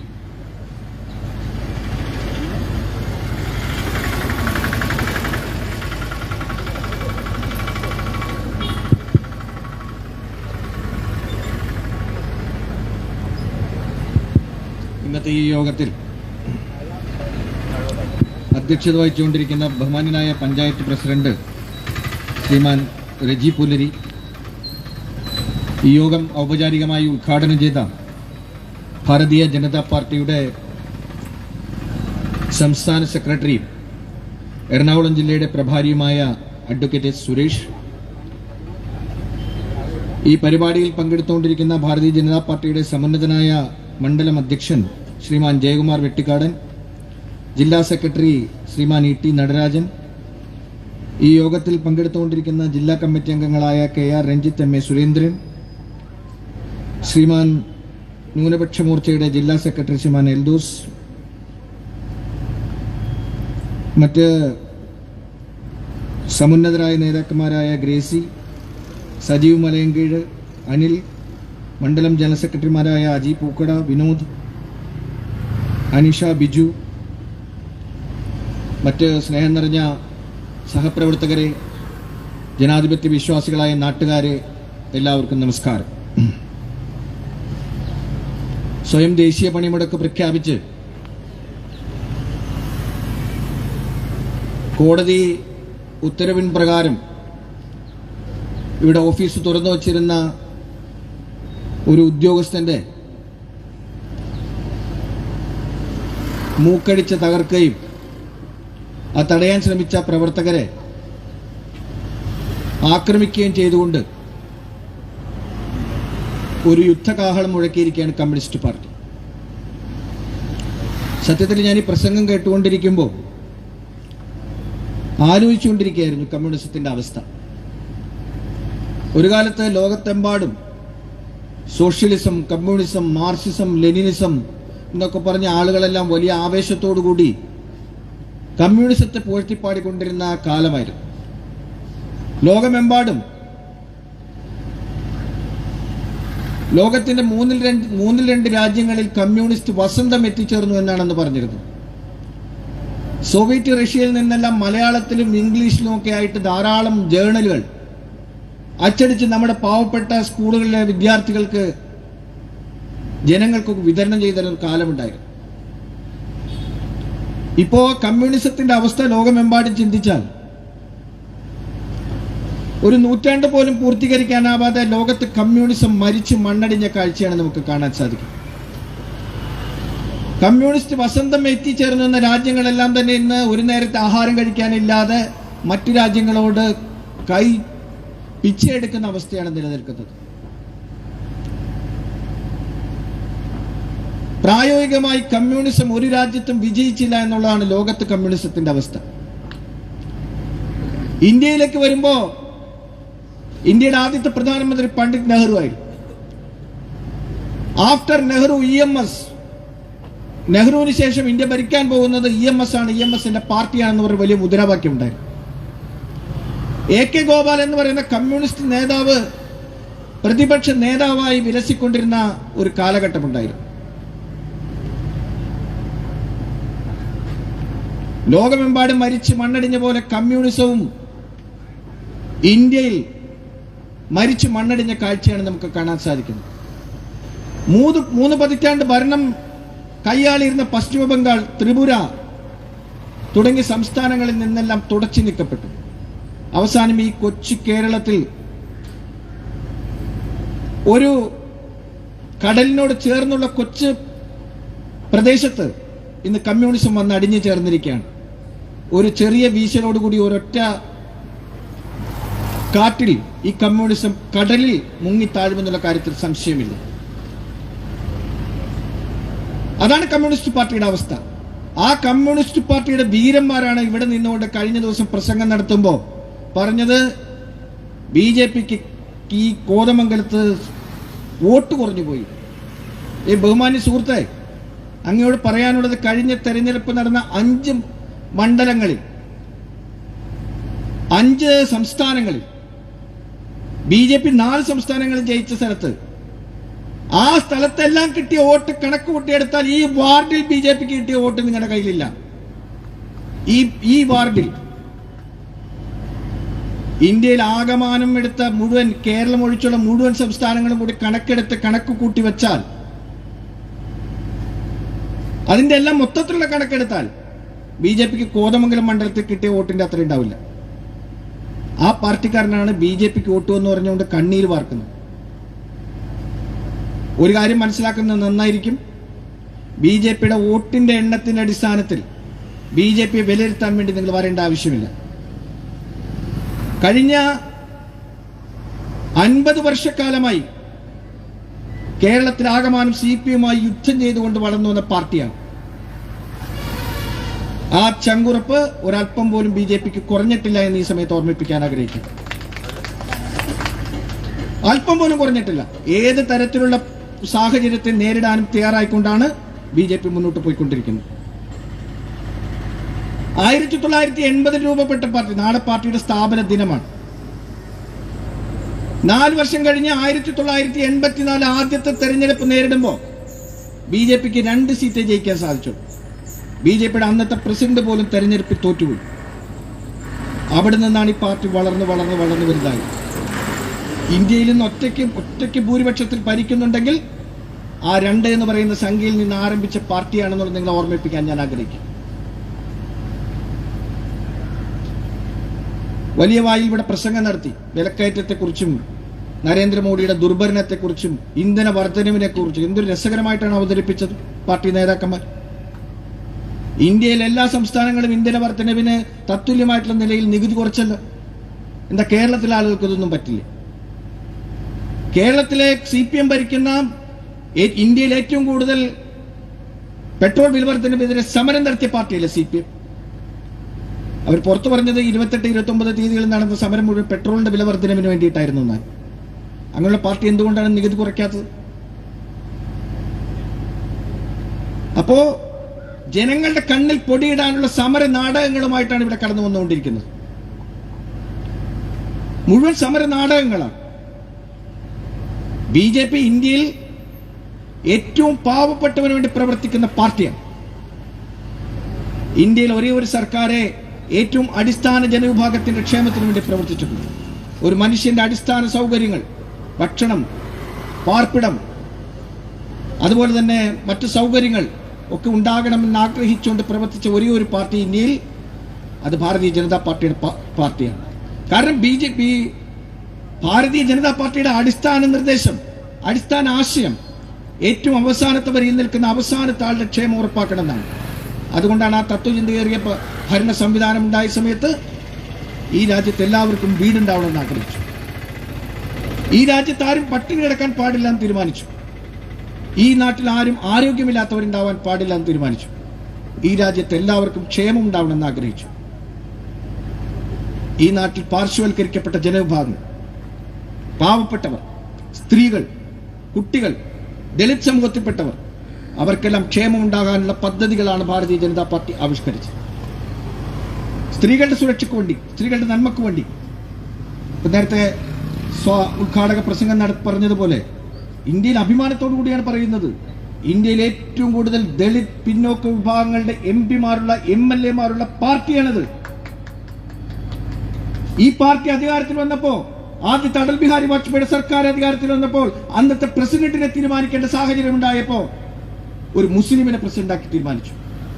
രണ്ടാമത് നരേന്ദ്ര ദാമോദർദാസ് മോഡിയുടെ ഭരണം വീണ്ടും വന്ന സമയത്ത് വീണ്ടും പ്രസിഡന്റിനെ നിശ്ചയിക്കേണ്ട സാഹചര്യം ഉണ്ടായപ്പോ ഒരു ദളിതനെ പ്രസിഡന്റാക്കാൻ തീരുമാനിച്ചു. ഏത് പാർട്ടി ചെയ്തിട്ടുണ്ട്? നിങ്ങൾ ഒരു കാര്യം മനസ്സിലാക്കണം, ഇവിടുത്തെ പാവപ്പെട്ട ജനങ്ങളെ മുഴുവൻ തെരുവിൽ തല്ലിച്ചതയ്ക്കുന്ന ഈ പാവപ്പെട്ട ജനങ്ങൾ, ദളിതന്മാരുടെ പാർട്ടി എന്ന് പറയുന്ന CPM-ന്റെ പൊളിറ്റ് ബ്യൂറോയിൽ ഏതെങ്കിലും ഒരു ദളിതനുണ്ടോ? ഏതെങ്കിലും ഒരാളുണ്ടോ? 100 വർഷം പിന്നിട്ട പാർട്ടിയാണ് നിങ്ങളുടെ പാർട്ടി എന്ന് നിങ്ങൾ പറയുന്നു. എന്തുകൊണ്ടാണ് നിങ്ങളുടെ ഏറ്റവും പരമോന്നതമായിട്ടുള്ള അധികാര കേന്ദ്രത്തിൽ ഒരു ദളിതന് അവസരം കൊടുക്കാതിരുന്നത്? നിങ്ങളുടെ പാർട്ടിയിൽ അങ്ങനെയുള്ള ആളുകൾ ഇല്ലാത്തതുകൊണ്ടാണോ? അല്ലല്ലോ, നിങ്ങളുടെ പാർട്ടിയിൽ അങ്ങനെയുള്ള ആളുകളുണ്ട്. എന്നിട്ടും നിങ്ങൾ അത്തരത്തിലുള്ള ആളുകൾക്ക് അവസരം കൊടുക്കാതിരിക്കുന്നത് ആ ദളിത് സമൂഹത്തോടുള്ള നിങ്ങളുടെ മനോഭാവത്തെയാണ് സൂചിപ്പിക്കുന്നത്.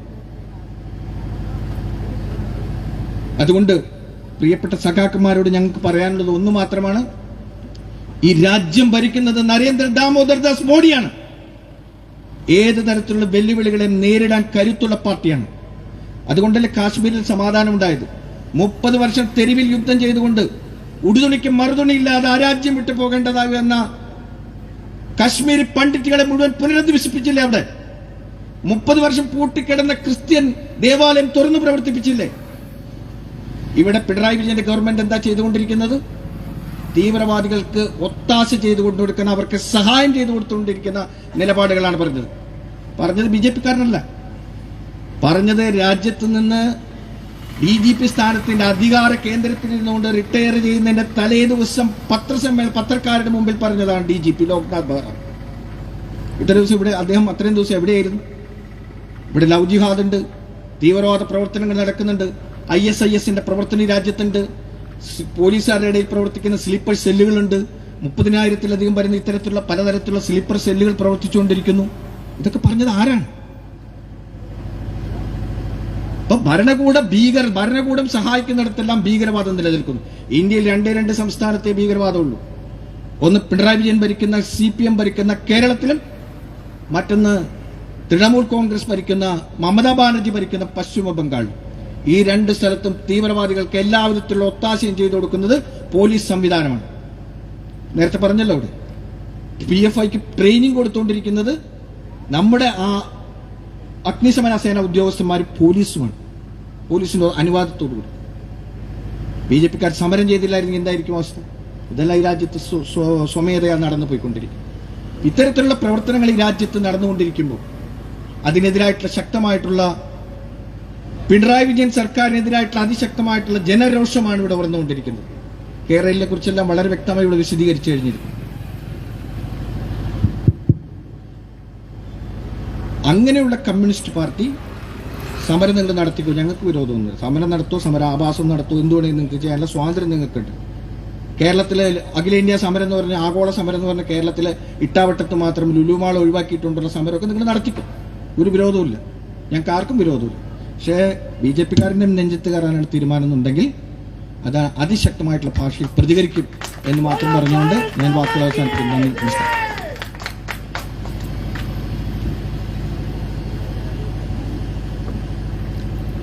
അടുത്തതായി ജില്ലാ സെക്രട്ടറി ശ്രീ ET നടരാജൻ ചേട്ടനെ ക്ഷണിക്കുന്നു.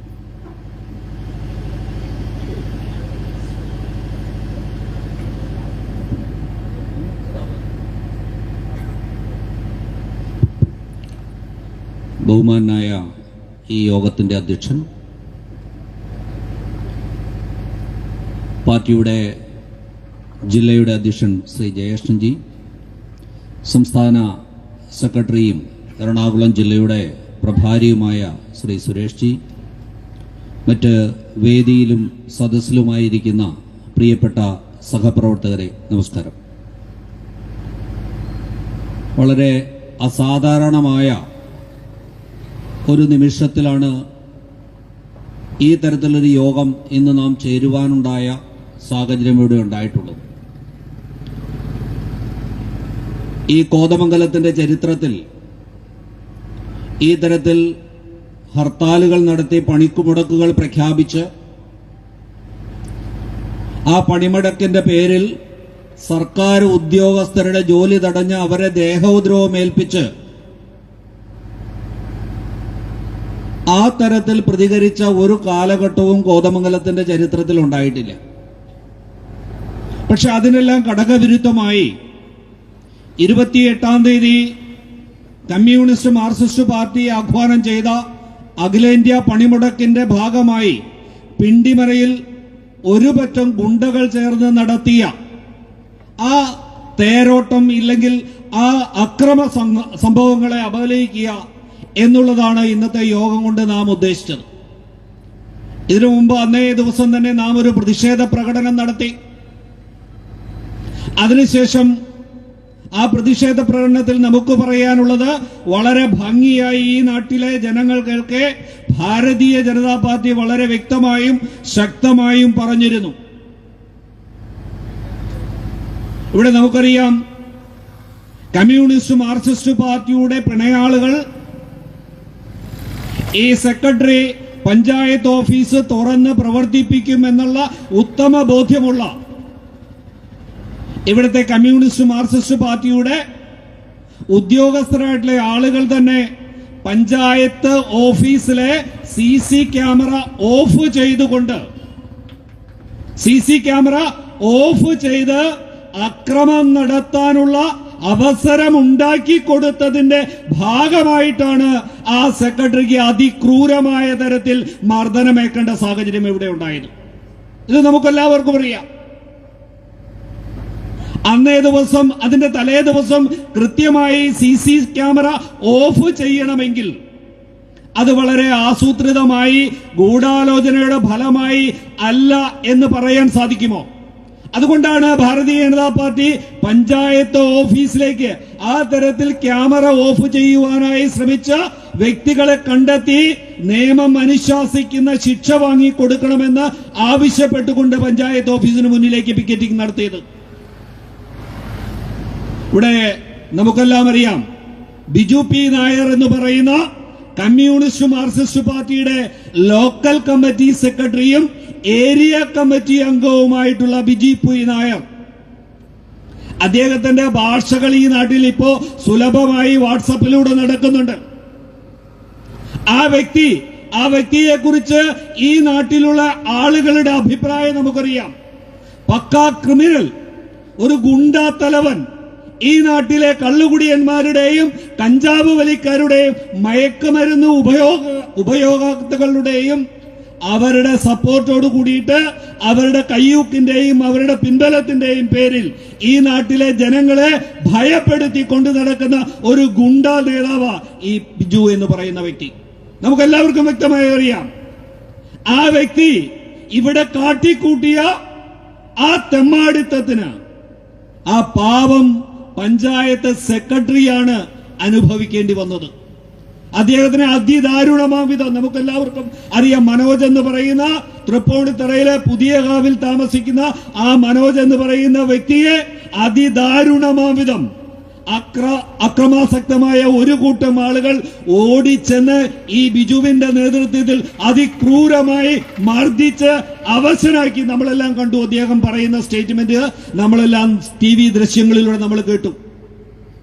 ഈ സാഹചര്യത്തിൽ ദേശസ്നേഹമുള്ള അദ്ദേഹത്തിന്റെ കരച്ചില് കേട്ടുകൊണ്ട്, നമുക്കെല്ലാവർക്കും അറിയാം, അദ്ദേഹത്തിന്റെ കരച്ചില് കേട്ട് വലിയ വായിലുള്ള നിലവിളി കേട്ടുകൊണ്ട് ഇവിടെ ഉണ്ടായിരുന്ന ചില പാർട്ടി പ്രവർത്തകർ അവർ ഓടി ആ ഓഫീസിലേക്ക് കയറി ചെല്ലുമ്പോ ഇദ്ദേഹത്തെ ചവിട്ടിക്കൂട്ടി താഴെയിട്ട് അതിദാരുണമായ രംഗം, മൂക്കിൽ നിന്ന് രക്തം വാർന്നു വന്ന് ആ കസേരയിൽ നിന്ന് തള്ളിയിട്ട് ആ വീണ സ്ഥലത്തിട്ട് ചവിട്ടി ആ മൂലയ്ക്ക് വളഞ്ഞുകൂടിയിരിക്കുന്ന ആ മനോജ് എന്ന് പറയുന്ന വ്യക്തിയെ കാണുന്നത്.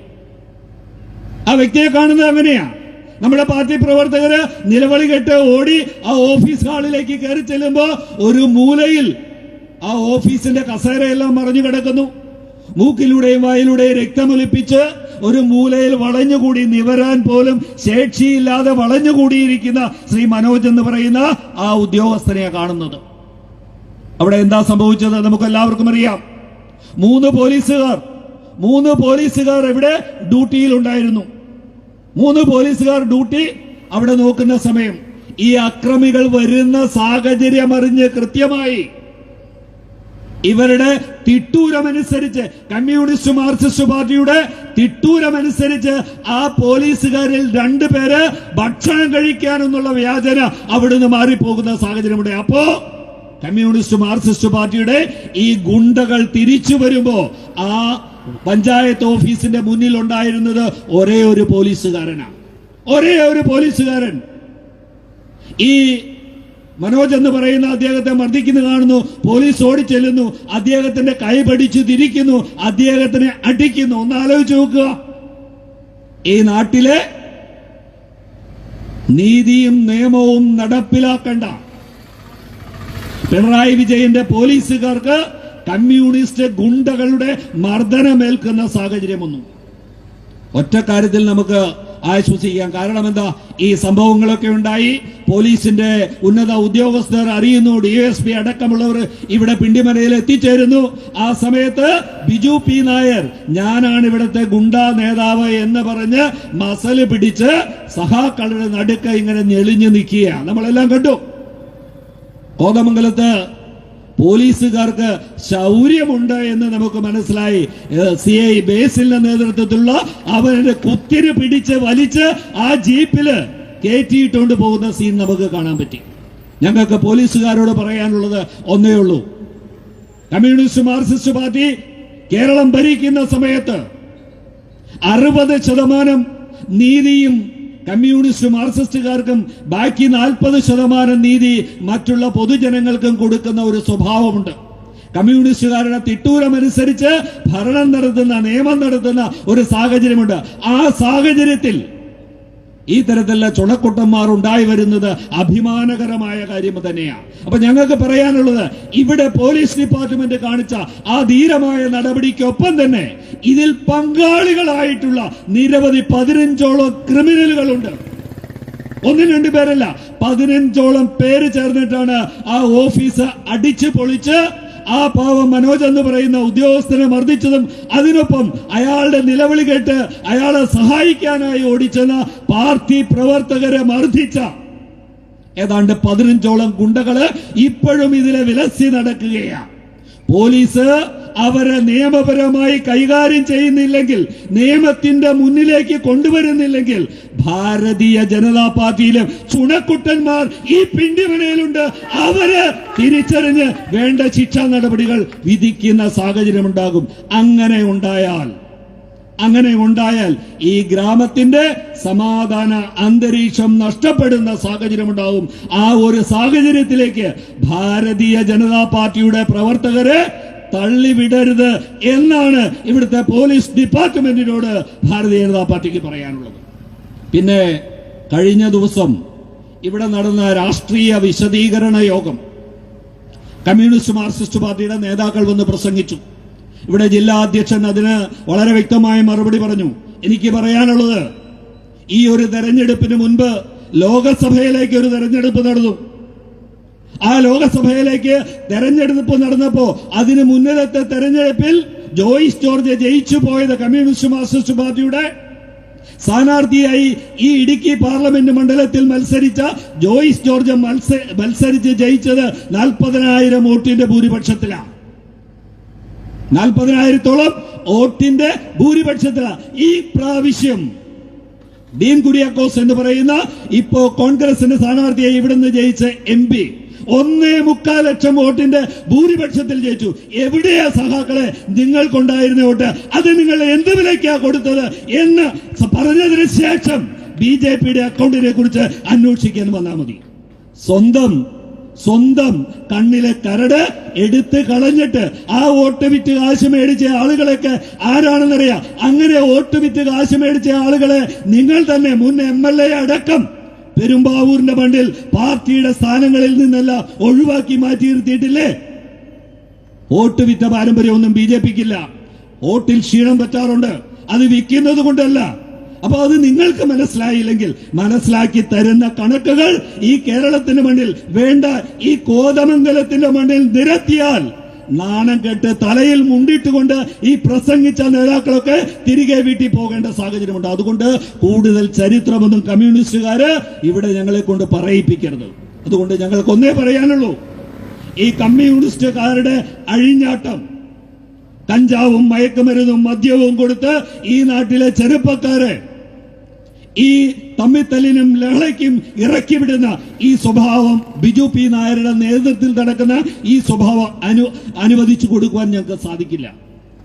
ആ തരത്തിലുള്ള ആളുകളെ കൊണ്ട് ഏതെങ്കിലും തരത്തിലുള്ള ഭീഷണിയുമായി ഭാരതീയ ജനതാ പാർട്ടിയുടെ മുന്നിലേക്ക് വരാൻ ശ്രമിക്കേണ്ട. കാരണം ഭാരതീയ ജനതാ പാർട്ടി ജന്മം കൊണ്ട കാലം മുതൽ നിങ്ങളുടെ അപ്പനപ്പൂപ്പന്മാർ കുറെ ശ്രമിച്ചതാ ഞങ്ങളെ അടിച്ചൊതുക്കാനും ഇല്ലായ്മ ചെയ്താനും. നിങ്ങളുടെ അപ്പനപ്പൂപ്പന്മാർ ശ്രമിച്ചിട്ട് നടക്കാത്ത കാര്യമായി ഇനി നിങ്ങൾ മൂക്കട്ട ഒലിപ്പ് മാറാത്ത നിങ്ങൾ വന്ന് ഇന്ന് ഭാരതം ഭരിക്കുന്ന പാർട്ടിയായി മാറിയിട്ടുള്ള ഭാരതീയ ജനതാ പാർട്ടിയെ ഭയപ്പെടുത്താൻ വരുന്നത്. അതുകൊണ്ട് ആ തരത്തിലുള്ള ഈ പിണറായി വിജയന്റെ ഭാഷയിൽ പറഞ്ഞാൽ ആ തരത്തിലുള്ള വിരട്ടലൊന്നും ഭാരതീയ ജനതാ പാർട്ടിയുടെ അടുത്തേക്ക് എടുക്കണ്ട എന്ന് മാത്രം ഓർമ്മിപ്പിച്ചുകൊണ്ട് ഈ സമര പരിപാടിക്ക്, ഈ പ്രതിഷേധ യോഗത്തിന് എല്ലാവിധ അഭിവാദ്യങ്ങളും അർപ്പിച്ചുകൊണ്ട് ഞാൻ നിർത്തുന്നു. നന്ദി, നമസ്കാരം, വന്ദേ മാതരം. അടുത്തതായി മണ്ഡലം അധ്യക്ഷൻ ശ്രീ ജയകുമാർ വെട്ടിക്കാടിനെ ക്ഷണിക്കുന്നു.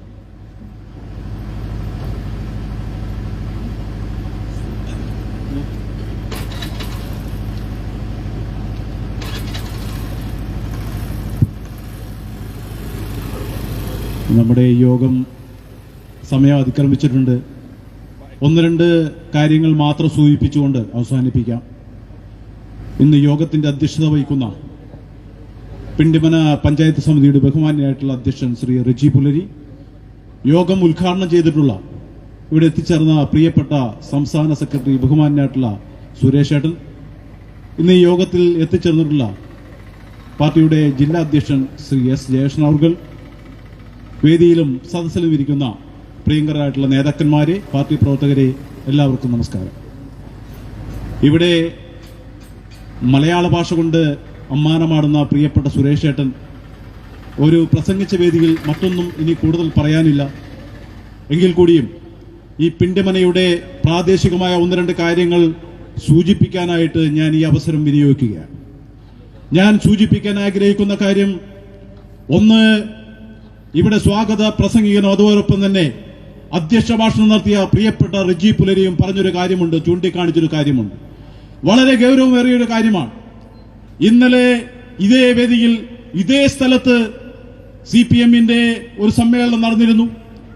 ഒട്ടനവധി ആളുകൾ ആ യോഗത്തിൽ പങ്കെടുത്തിരുന്നു എന്നുള്ളതാണ് നമുക്ക് മനസ്സിലാക്കാൻ സാധിച്ചിട്ടുള്ളത്. പക്ഷേ ആ പങ്കെടുത്ത ആളുകളിൽ ഈ മുത്തൻകുഴിയുടെ പ്രദേശത്ത് അല്ലെങ്കിൽ ഈ പരിസരത്തുണ്ടായിരുന്ന എത്ര പേരുണ്ടായിരുന്നു എന്നുള്ളത് നിങ്ങളൊന്ന് പരിശോധിക്കേണ്ടിയിരിക്കുന്നു. ഇവിടെയുള്ള CPMന്റെ ആളുകളൊക്കെ എവിടെ പോയിരുന്നു? ഇന്നലത്തെ പ്രകടനത്തിൽ CPMന്റെ ആളുകൾ എന്തുകൊണ്ടാണ് മാറി നിന്നത്? കഴിഞ്ഞ തവണയും ഒരു പ്രതിഷേധ പ്രകടനം അവർ നടത്തിയിരുന്നല്ലോ. എന്തുകൊണ്ടാണ് ഈ മുത്തംകുഴി കവലയും അതോടനുബന്ധിച്ചുള്ള CPM-ന്റെ പ്രവർത്തകരും ഈ പരിപാടികളിലൊന്നും പങ്കെടുക്കാതെ മാറി നിൽക്കുന്നത് എന്ന് നിങ്ങളൊന്ന് പരിശോധിക്കപ്പെടണം. എന്തുകൊണ്ടാണെന്നറിയോ? ഇവിടത്തെ CPM-ന്റെ ബഹുമാന്യരായിട്ടുള്ള മാന്യത പുലർത്തുന്ന സമൂഹ മധ്യത്തിൽ മാന്യത പുലർത്തുന്ന ഒരു പ്രവർത്തകനും ഈ പ്രവൃത്തിയുമായിട്ട് അവരുടെ ലോക്കൽ സെക്രട്ടറി നടത്തിയിട്ടുള്ള ഈ നീചവും നിഷ്ഠൂരമായിട്ടുള്ള മാന്യമല്ലാത്ത ഈ പെരുമാറ്റത്തിൽ അസംതൃപ്തിയുള്ളത് കൊണ്ട് ഇവിടുത്തെ ഒരു പ്രവർത്തകരും ഈ പ്രദേശത്തെ ഒരു പ്രവർത്തകരും ആ പരിപാടികളിൽ പങ്കെടുക്കാൻ 1, 2, 3, 4 പേരെ ഉണ്ടായിരുന്നുള്ളൂ. വളരെ ശ്രദ്ധേയമായ ഒരു കാര്യമാണ്.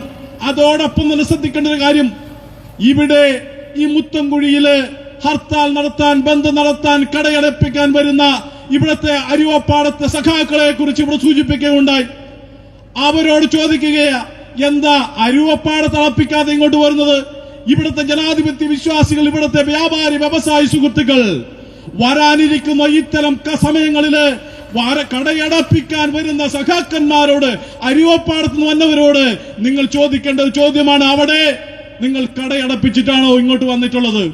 അങ്ങനെയല്ലെങ്കിൽ തുടർന്നുള്ള ദിവസങ്ങളില് ഇത്തരത്തിലുള്ള സഖാക്കന്മാരുടെ വിളയാട്ടങ്ങൾ ഇവിടെ നടത്താൻ നിങ്ങൾ അനുവദിക്കരുത്. ഇവിടെ കഴിഞ്ഞ ദിവസം ഒരു പ്രസംഗം നടത്തിയത് CPM-ന്റെ ജില്ലാ കമ്മിറ്റി അംഗമാണ്. ഒരു CPM-ന്റെ സാധാരണ പ്രവർത്തകനല്ല, ഒരു ലോക്കൽ സെക്രട്ടറി അല്ല. ഒരു ലോക്കൽ സെക്രട്ടറി ആണെങ്കിലും അദ്ദേഹത്തിന്റെ നിലവാരമൊക്കെ നമ്മൾ കണ്ടതാണ്. പക്ഷേ അതിലും മുതിർന്നൊരു നേതാവ് ഇവിടെ വന്നു നിന്ന് എങ്ങനെയാണ് ഇങ്ങനെ പച്ചക്കള്ളം ജനങ്ങളോട് വിളിച്ചു പറയുന്നത് എന്ന് നമുക്ക് അതിശയം തോന്നിപ്പോവുകയാ. അദ്ദേഹം പറഞ്ഞൊരു കാര്യം, ആ പഞ്ചായത്തിന്റെ സെക്രട്ടറി പെട്ടെന്ന് മൂക്കും കുത്തി മദ്യക്കുപ്പി പൊട്ടിയതിന്റെ മുകളിലേക്ക് വീണത് കൊണ്ടാണ് മൂക്കിന്റെ പാലം മുറിഞ്ഞതെന്ന് പറഞ്ഞ് ആരെയാണ് അദ്ദേഹം വിശ്വസിപ്പിക്കുന്നത്? എനിക്കറിയില്ല. അതേപോലെ തന്നെ ഇവിടെ മദ്യപിച്ചു എന്ന് പറയുന്നത് ഒരാള് നമ്മുടെ പ്രിയങ്കരനായിട്ടുള്ള നമ്മുടെ പഞ്ചായത്ത് സമിതിയുടെ പ്രസിഡന്റ് റെജി പുലരിയ. ഈ റെജി പുലരി ഈ നാട്ടിൽ ജനിച്ചു വളർന്നിട്ടുള്ള ഈ മുത്തംകുഴി കവലയിൽ നിരന്തരമായി ബന്ധപ്പെട്ട് ആ ഒരു ബിസിനസ്സുമായി നടക്കുന്നയാളാ. അതുപോലെ തന്നെ ഞങ്ങളുടെ ജനറൽ സെക്രട്ടറി അഖിലുണ്ട്. അതോടൊപ്പം തന്നെ RSSന്റെ ഗുണ്ടകൾ എന്ന് പറഞ്ഞവര് ഫേസ്ബുക്കിലും വാട്സാപ്പിലും എല്ലാം പ്രചരിപ്പിച്ച ഏതെങ്കിലും ഒരാൾ മദ്യപിക്കുന്നവരാണെന്ന് ഈ നാട്ടിലെ CPM-കാരല്ലാതെ അവരുടെ ജില്ലാ കമ്മിറ്റി അംഗമല്ലാതെ ആർക്കെങ്കിലും പറയാൻ കഴിയുമോ? മദ്യപിച്ച് മതോന്മത്തരായി നടക്കുന്ന ആളുകളാണ് ഇവരെന്ന്. പിന്നെ ആരോടാണ് നിങ്ങൾ വന്നതെന്നാണ് പറയുന്നത്? എനിക്കറിയില്ല. ഇവിടെ അദ്ദേഹം പോലീസ് ഉദ്യോഗസ്ഥരെ കുറിച്ച് സൂചിപ്പിച്ചതെന്താ? ഞാൻ ആ പേര് പറയുന്നില്ല. അദ്ദേഹത്തെ പറഞ്ഞിട്ട് കാര്യമില്ല. അദ്ദേഹത്തിന്റെ മുഖ്യമന്ത്രിയുടെ പദം, അദ്ദേഹത്തിന്റെ ക്യാബിനറ്റ് അല്ലെങ്കിൽ മുതിർന്ന നേതാക്കന്മാരുടെ അതേ ഭാഷ തന്നെ. ഞാൻ ആ ഭാഷ പറയുന്നില്ല, എനിക്ക് നാണാവും, അതുകൊണ്ട് ഞാൻ പറയുന്നില്ല. ആ ഭാഷയാണ് ഇവിടുത്തെ നിയമപാലകരെ കുറിച്ച് പറഞ്ഞത്. എന്താ? അദ്ദേഹം ജോലിക്ക് വന്ന ഒരു ഉദ്യോഗസ്ഥനെ സംരക്ഷിക്കാൻ ശ്രമിച്ചു എന്നുള്ള അദ്ദേഹത്തിന്റെ നീതി നിർവഹണം നടത്തിയതുകൊണ്ട് അദ്ദേഹത്തെ കുറിച്ച് പറഞ്ഞ വാക്ക എന്താ? ഞാനത് പറയുന്നില്ല. അപ്പോ നീതി നിർവഹണം നടത്തിയാൽ അദ്ദേഹം ഈ പറഞ്ഞ ഭാഷയ്ക്ക് ആളാണ്. നേരെ മറിച്ച് ലോക്കൽ സെക്രട്ടറിയെ കുറിച്ച് പറഞ്ഞത് എന്താ? ലോക്കൽ സെക്രട്ടറി നേതാവാണ് ബിജു പി നായർ എന്ന് പറയുന്നയാളെ അദ്ദേഹം ഇവിടെ മദ്യപിക്കുന്നുണ്ടെന്ന് അറിഞ്ഞു വന്ന അദ്ദേഹത്തെ പോലീസ് ഉദ്യോഗസ്ഥൻ വലിച്ചഴച്ചു കൊണ്ടുപോയി എന്നാ പറയുന്നത്. ഒരു CPM-ന്റെ ലോക്കൽ സെക്രട്ടറിയെ അകാരണമായിട്ടാണ് പോലീസ് അറസ്റ്റ് ചെയ്തതെങ്കിൽ എന്തുകൊണ്ട് ആ CPM-നെ നിങ്ങൾ പിറ്റേ ദിവസം കോതമംഗലം പോലീസ് സ്റ്റേഷനിലേക്ക് ഒരു പോലീസ് മാർച്ച് നിങ്ങൾ വെക്കാമായിരുന്നില്ലേ? ഒരു സ്റ്റേഷൻ മാർച്ച് വെക്കാമായിരുന്നില്ലേ? എന്തുകൊണ്ടാ? നിങ്ങൾക്കറിയാം, ന്യായീകരിക്കാൻ കഴിയാത്തൊരു തെറ്റാണ് ബിജു പി നായരുടെ ഭാഗത്തുണ്ടായിട്ടുള്ളത് എന്നുള്ളത് നിങ്ങൾക്കറിയാം. ഇവിടുത്തെ CPM-ന്റെ സുഹൃത്തുക്കൾ അത് മനസ്സിലാക്കിയിട്ടുണ്ട്. അവർ ഇക്കാര്യത്തെ അംഗീകരിക്കുന്നില്ല. അതാണ് ഇന്നലെ ഇവിടെയുള്ള ആരും പങ്കെടുക്കാതിരുന്നത്. മറ്റൊരു കാര്യം സൂചിപ്പിക്കട്ടെ. ഇവിടെ നിന്ന് ഈ പഞ്ചായത്ത് സെക്രട്ടറി മൂക്കിടിച്ച് പാലം തകർത്തതിന് ശേഷം അദ്ദേഹം ചെയ്തത് എന്താ?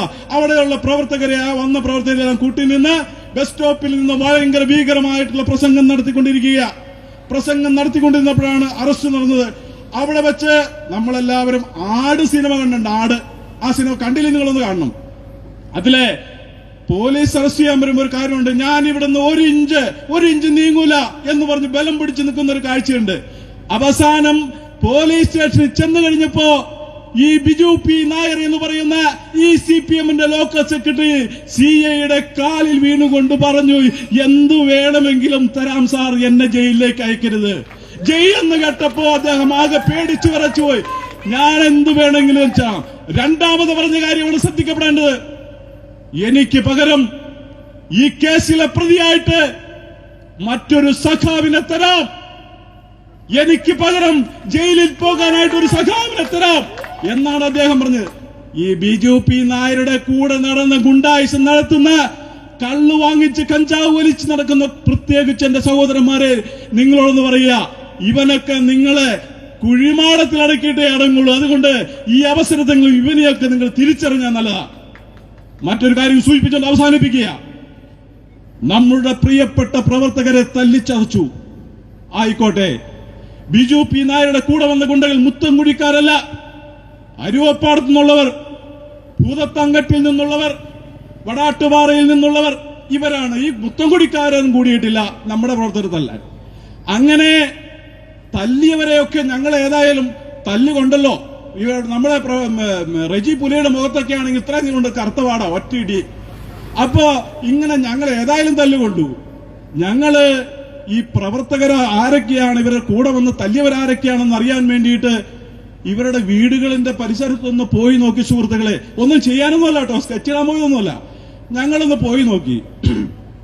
ഈ ബിജു പി നായരുടെ കൂടെ നടക്കുന്ന ഈ പാവപ്പെട്ട സഖാവിന്റെ വീട് 100 രൂപയ്ക്ക് കിട്ടുന്ന നീലയും പച്ചയും അടങ്ങുന്ന ഷീറ്റ് ഉണ്ടല്ലോ, ആ ഷീറ്റ് വെച്ച് മറച്ച വീട്, ഉടുതുണിക്ക് മറുതുണിയില്ലാത്തവന്റെ, അവനെയാണ് ഈ ബിജു പി നായർ കൊണ്ടു നടന്ന് ഗുണ്ടായിസ് നടത്തുന്നത്.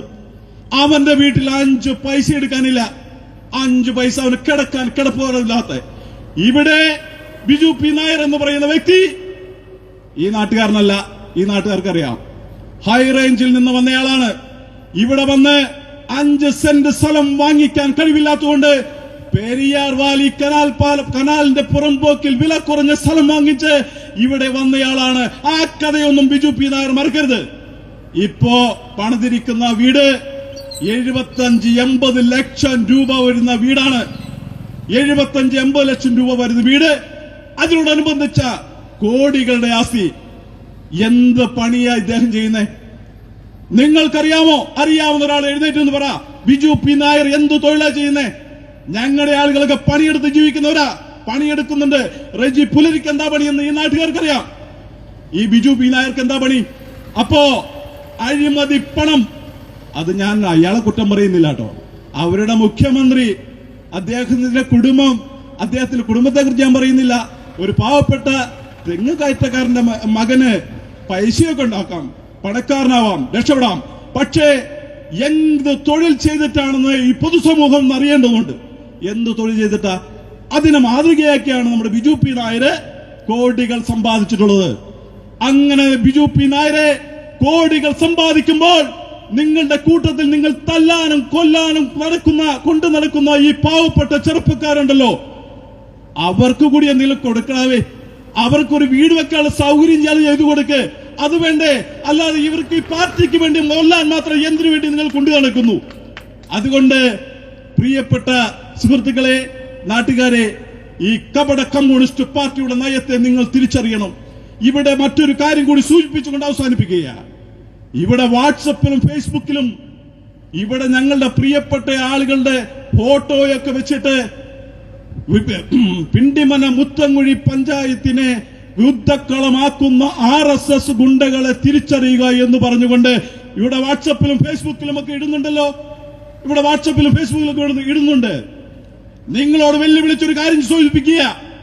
നിങ്ങൾ ഇട്ടിരിക്കുന്ന RSS ഗുണ്ടകൾ, BJP ഗുണ്ടകൾ എന്ന് പറയുന്ന ആളുകൾ ഈ കോതമംഗലം പോലീസ് സ്റ്റേഷനിലെ ഒരു പെറ്റി കേസ് നിങ്ങൾക്ക് കാണിച്ചു തരാമോ? ഒരു പെറ്റി കേസിലെ പ്രതിയാണോ?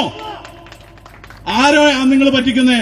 നിങ്ങൾക്ക് ഇതൊന്നും പറ്റിക്കൽ നടക്കില്ല. പക്ഷേ നിങ്ങളുടെ കേസിന്റെ ഹിസ്റ്ററി ഞങ്ങളൊന്ന് പരിശോധിച്ചാൽ ബിജു പി നായരെ അവസാനത്തെ ഇപ്പോൾ ഞാനൊന്ന് ഒരു കാര്യം കൂടി സൂചിപ്പിക്കാം. നിങ്ങളെ കാപ്പ ചുമത്തന്റെ ആളാ, കാപ്പ ചുമത്തന്റെ ഒട്ടനവധി കേസിലെ പ്രതിയാ ഈ കോതമംഗലം സ്റ്റേഷനിൽ.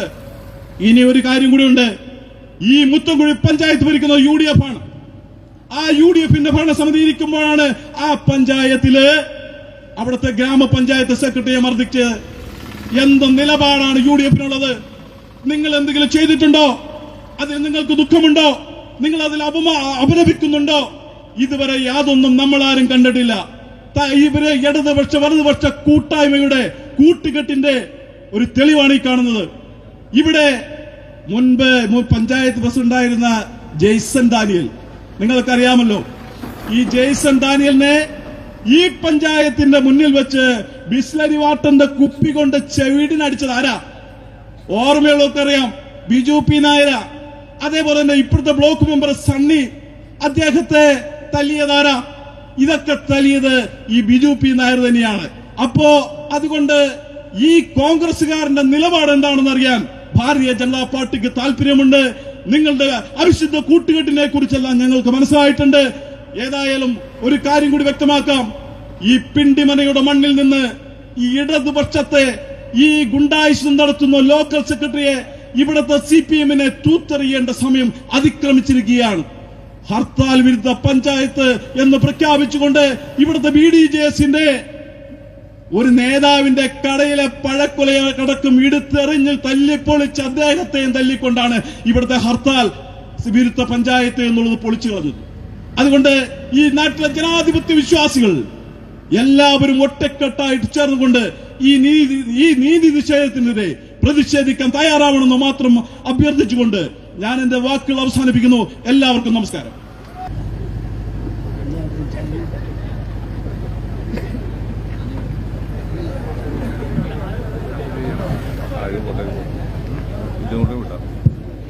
ബഹുമാന്യനായ BJPയുടെ സംസ്ഥാന സെക്രട്ടറി സുരേഷ് ചേട്ടനും എറണാകുളം ജില്ലയുടെ സംസ്ഥാന പ്രസിഡന്റ്